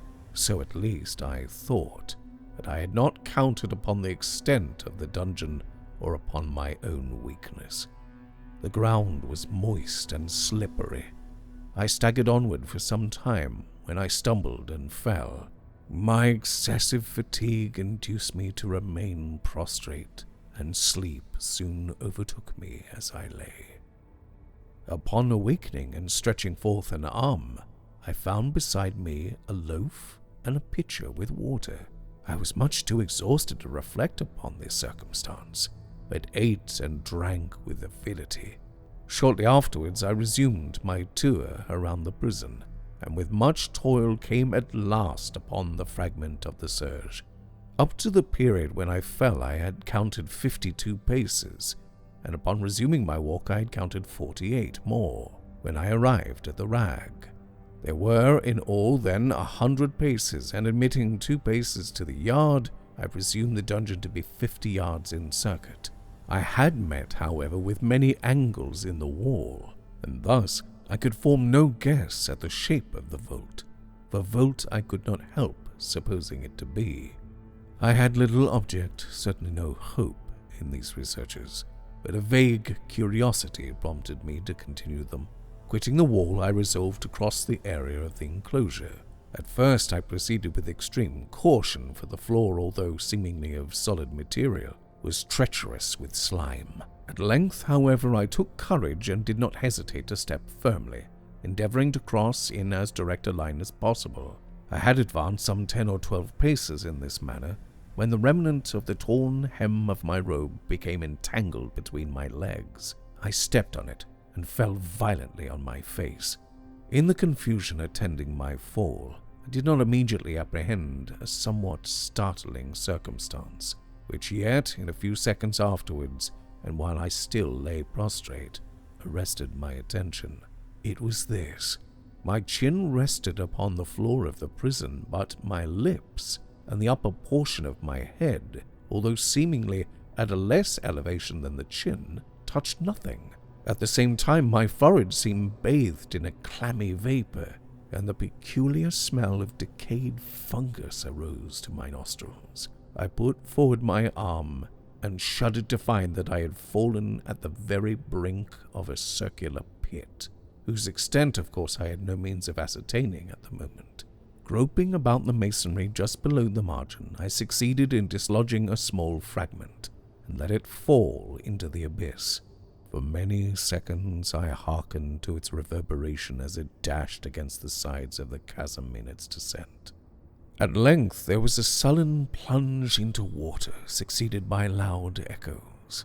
At the same moment there came a sound resembling the quick opening and as rapid closing of a door overhead, while a faint gleam of light flashed suddenly through the gloom and as suddenly faded away.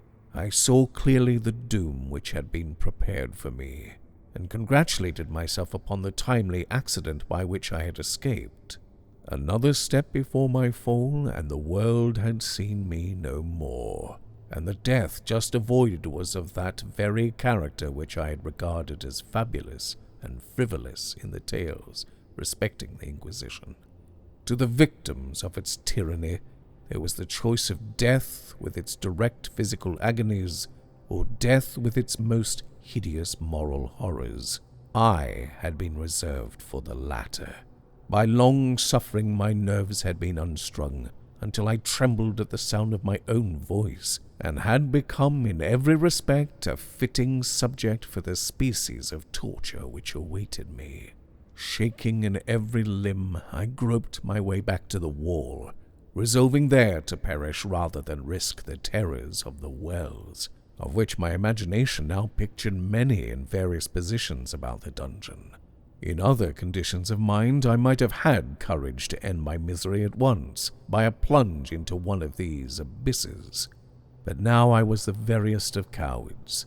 Neither could I forget what I had read of these pits, that the sudden extinction of life formed no part of their most horrible plan. Agitation of spirit kept me awake for many long hours, but at length I again slumbered. Upon arousing, I found by my side as before a loaf and a pitcher of water. A burning thirst consumed me, and I emptied the vessel at a draught. It must have been drugged, for scarcely had I drunk before I became irresistibly drowsy. A deep sleep fell upon me, a sleep like that of death. How long it lasted, of course, I know not. But when once again I unclosed my eyes, the objects around me were visible by a wild, sulphurous luster, the origin of which I could not at first determine. I was enabled to see the extent and aspect of the prison. In its size I had been greatly mistaken. The whole circuit of its walls did not exceed 25 yards. For some minutes this fact occasioned me a world of vain trouble. Vain indeed, for what could be of less importance, under the terrible circumstances which environed me, than the mere dimensions of my dungeon? But my soul took a wild interest in trifles, and I busied myself in endeavors to account for the error I had committed in my measurement. The truth at length flashed upon me.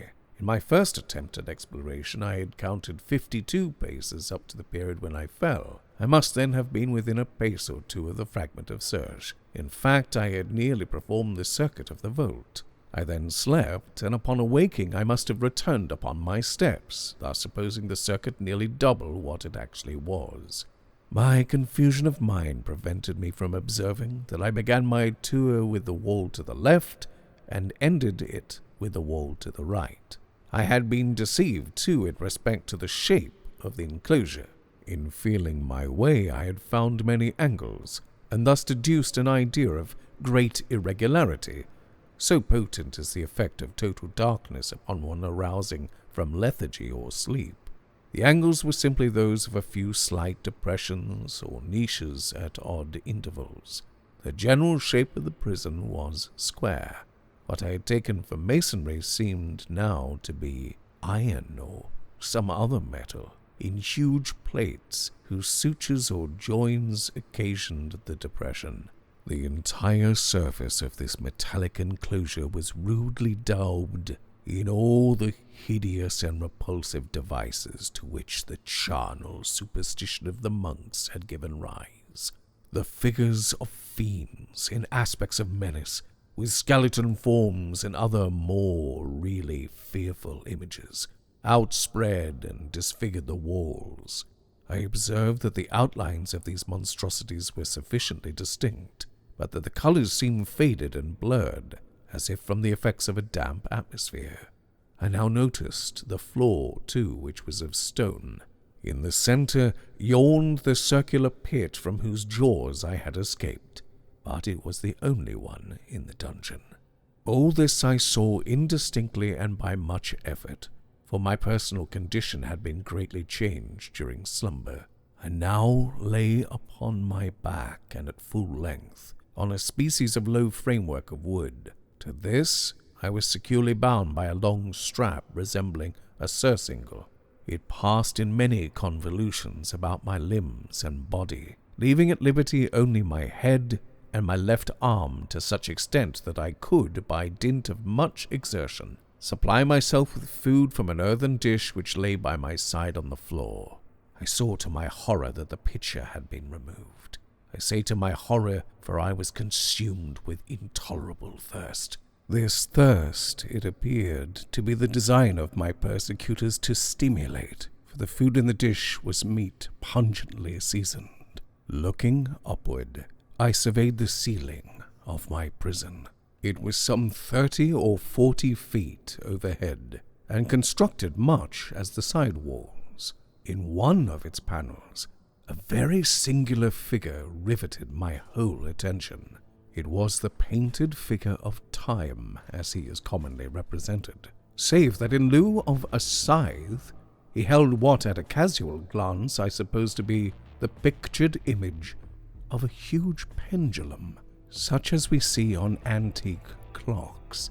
There was something, however, in the appearance of this machine, which caused me to regard it more attentively. While I gazed directly upward at it, for its position was immediately over my own, I fancied that I saw it in motion. In an instant afterwards the fancy was confirmed. Its sweep was brief and, of course, slow. I watched it for some minutes, somewhat in fear, but more in wonder. Wearied at length with observing its dull movement, I turned my eyes upon the other objects in the cell. A slight noise attracted my notice, and looking to the floor I saw several enormous rats traversing it. They had issued from the well which lay just within view to my right. Even then, while I gazed, they came up in troops hurriedly with ravenous eyes, allured by the scent of the meat. From this it required much effort and attention to scare them away. It might have been half an hour, perhaps even an hour, for I could take but imperfect note of time, before I again cast my eyes upward. What I then saw confounded and amazed me. The sweep of the pendulum had increased in extent by nearly a yard. As a natural consequence, its velocity was also much greater. But what mainly disturbed me was the idea that it had perceptibly descended. I now observed, with what horror it is needless to say, that its nether extremity was formed of a crescent of glittering steel, about a foot in length from horn to horn, the horns upward, and the under edge evidently as keen as that of a razor. Like a razor also, it seemed massy and heavy, tapering from the edge into a solid and broad structure above. It was appended to a weighty rod of brass, and the whole hissed as it swung through the air. I could no longer doubt the doom prepared for me by monkish ingenuity in torture. My cognizance of the pit had become known to the inquisitorial agents. The pit, whose horrors had been destined for so bold a recusant as myself. The pit, typical of hell, and regarded by rumor as the ultima thule of all their punishments. The plunge into this pit I had avoided by the merest of accidents, and I knew that surprise or entrapment into torment formed an important portion of all the grotesquerie of these dungeon deaths. Having failed to fall, it was no part of the demon plan to hurl me into the abyss, and thus, there being no alternative, a different and a milder destruction awaited me. Milder! I half smiled in my agony as I thought of such application of such a term. What boots it to tell of the long, long hours of horror more than mortal, during which I counted the rushing oscillations of the steel, inch by inch, line by line, with a descent only appreciable at intervals that seemed ages. Down and still down it came. Days passed. It might have been that many days passed ere it swept so closely over me as to fan me with its acrid breath. The odor of the sharp steel forced itself into my nostrils. I prayed. I wearied heaven with my prayer for its more speedy descent. I grew frantically mad and struggled to force myself upward against the sweep of the fearful scimitar. And then I felt suddenly calm and lay smiling at the glittering death as a child at some rare bauble. There was another interval of utter insensibility. It was brief, for upon again lapsing into life there had been no perceptible descent of the pendulum. But it might have been long, for I knew there were demons who took note of my swoon, who could have arrested the vibration at pleasure. Upon my recovery, too, I felt very, inexplicably sick and weak, as if through long inanition. Even amid the agonies of that period, the human nature craved food. With painful effort, I outstretched my left arm as far as my bonds permitted, and took possession of the small remnant which had been spared me by the rats. As I put a portion of it within my lips, there rushed to my mind a half-formed thought of joy, of hope. Yet what business had I with hope? It was, as I say, a half-formed thought. Man has many such which are never completed. I felt that it was of joy, of hope, yet I felt also that it had perished in its formation. In vain I struggled to perfect, to regain it. Long suffering had nearly annihilated all my ordinary powers of mind. I was an imbecile, an idiot. The vibration of the pendulum was at right angles to my length. I saw that the crescent was designed to cross the region of the heart. It would fray the serge of my robe. It would return and repeat its operations again and again, notwithstanding its terrifically wide sweep, some 30 feet or more, and the hissing vigor of its descent, sufficient to sunder these very walls of iron. Still, the fraying of my robe would be all that for several minutes it would accomplish, and at this thought I paused. I dared not go farther with this reflection. I dwelt upon it with a pernicity of attention, as if in so dwelling I could arrest here the descent of the steel. I forced myself to ponder upon the sound of the crescent, as it should pass across the garment, upon the peculiar thrilling sensation which the friction of cloth produces on the nerves. I pondered upon all this frivolity until my teeth were on edge. Down, steadily down it crept. I took a frenzied pleasure in contrasting its downward with its lateral velocity. To the right, to the left, far and wide with the shriek of a damned spirit, to my heart with the stealthy pace of the tiger. I alternately laughed and howled as the one or the other idea grew predominant. Down, certainly relentlessly down, it vibrated within 3 inches of my bosom. I struggled violently, furiously to free my left arm. This was free only from the elbow to the hand. I could reach the latter from the platter beside me to my mouth with great effort, but no farther. Could I have broken the fastenings above the elbow, I would have seized and attempted to arrest the pendulum. I might as well have attempted to arrest an avalanche. Down, still unceasingly, still inevitably down. I gasped and struggled at each vibration. I shrunk convulsively at its every sweep. My eyes followed its outward or upward whirls with the eagerness of the most unmeaning despair. They closed themselves spasmodically at the descent, although death would have been a relief. Oh, how unspeakable! Still I quivered in every nerve to think how slight a sinking of the machinery would precipitate that keen, glistening axe upon my bosom. It was hope that prompted the nerve to quiver, the frame to shrink. It was hope, the hope that triumphs on the rack, that whispers to the death-condemned even in the dungeons of the Inquisition. I saw that some 10 or 12 vibrations would bring the steel in actual contact with my robe, and with this observation there suddenly came over my spirit all the keen, collected calmness of despair. For the first time during many hours, or perhaps days, I thought.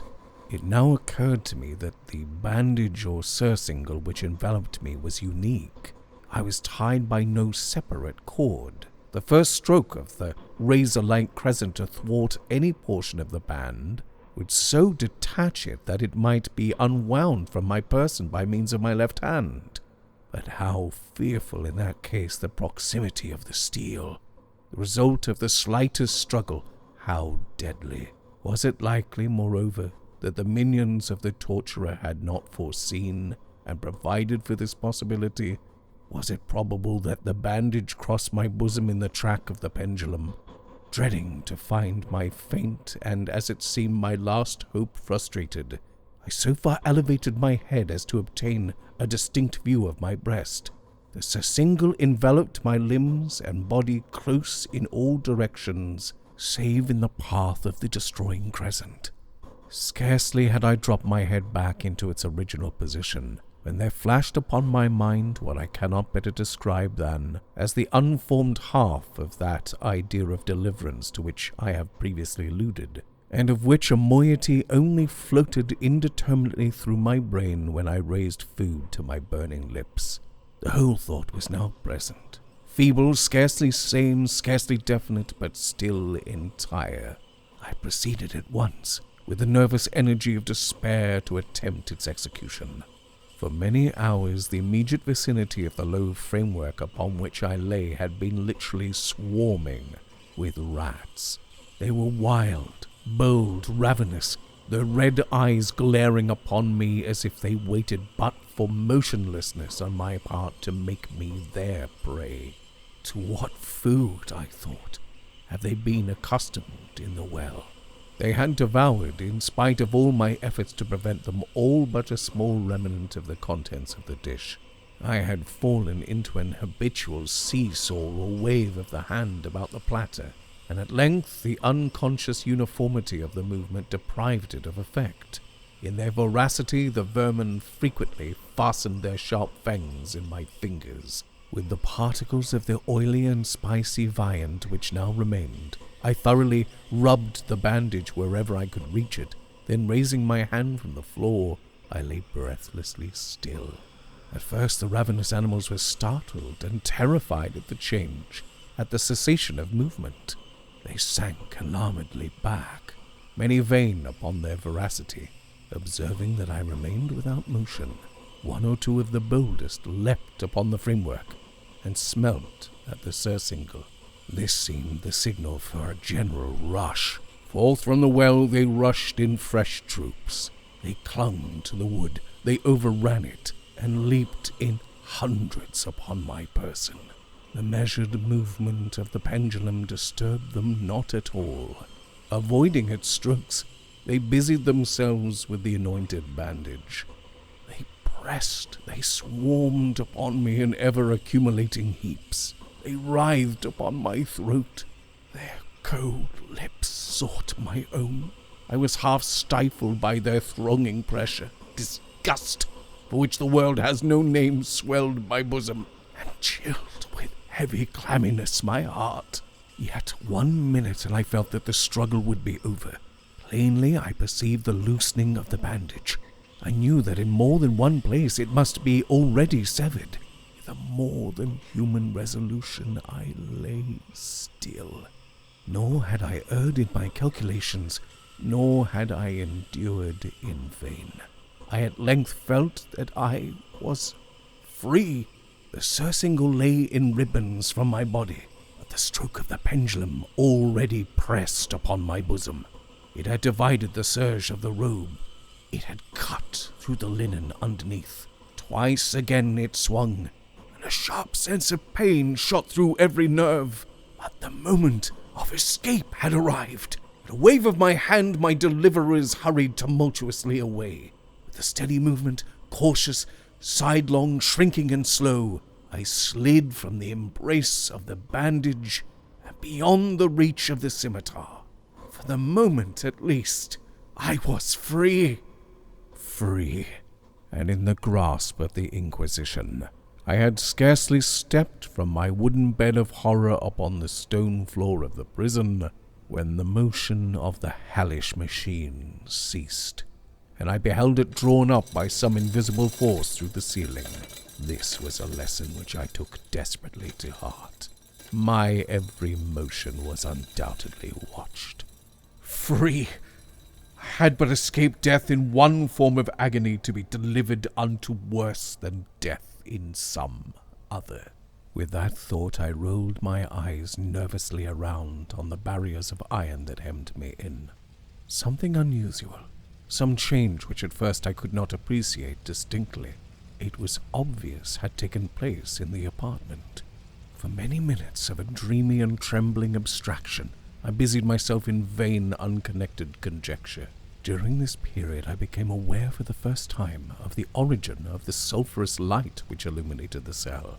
It proceeded from a fissure about 1/2 inch in width, extending entirely around the prison at the base of the walls, which thus appeared, and were completely separated from the floor. I endeavored, but of course in vain, to look through the aperture. As I arose from the attempt, the mystery of the alteration in the chamber broke at once upon my understanding.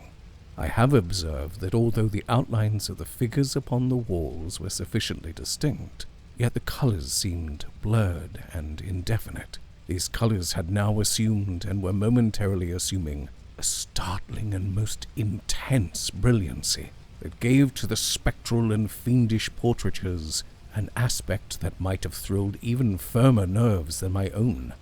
Demon eyes of a wild and ghastly vivacity glared upon me in 1,000 directions where none had been visible before, and gleamed with the lurid luster of a fire that I could not force my imagination to regard as unreal. Unreal? Even while I breathed, there came to my nostrils the breath of the vapor of heated iron. A suffocating odor pervaded the prison. A deeper glow settled each moment in the eyes that glared at my agonies. A richer tint of crimson diffused itself over the pictured horrors of blood.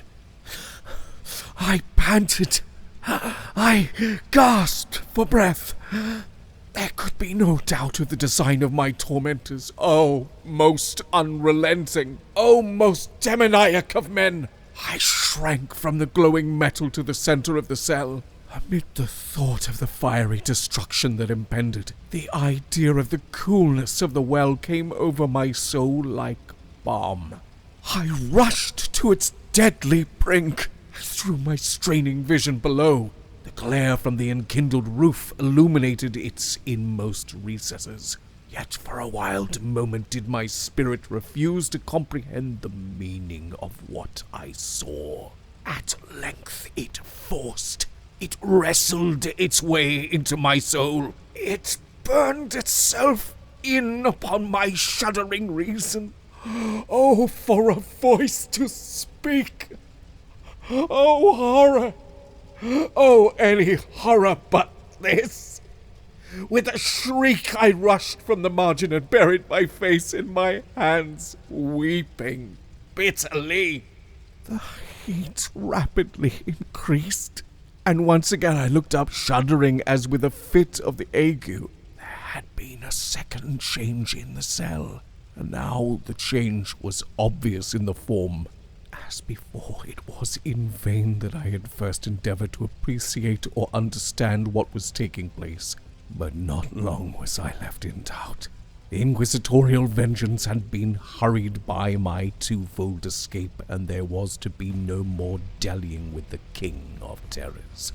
The room had been square. I saw that 2 of its iron angles were now acute, 2 consequently obtuse. The fearful difference quickly increased with a low rumbling or moaning sound. In an instant the apartment had shifted its form into that of a lozenge. But the alteration stopped not there. I neither hoped nor desired it to stop. I could have clasped the red walls to my bosom as a garment of eternal peace. Death! I said. Any death but that of the pit! Fool! Might I not have known that into the pit it was the object of the burning iron to urge me? Could I resist its glow? Or if even that, could I withstand its pressure? And now flatter and flatter grew the lozenge, with a rapidity that left me no time for contemplation. Its center, and of course its greatest width, came just over the yawning gulf. I shrank back, but the closing walls pressed me resistlessly onward. At length, for my seared and writhing body, there was no longer an inch of foothold on the firm floor of the prison. I struggled no more. The agony of my soul found vent in one loud, long, and final scream of despair. I felt that I tottered upon the brink. I averted my eyes. There was a discordant hum of human voices. There was a loud blast as of many trumpets. There was a harsh grating as of 1,000 thunders. The fiery walls rushed back.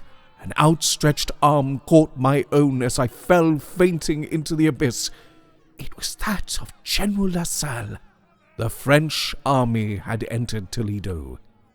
The Inquisition was in the hands of its enemies.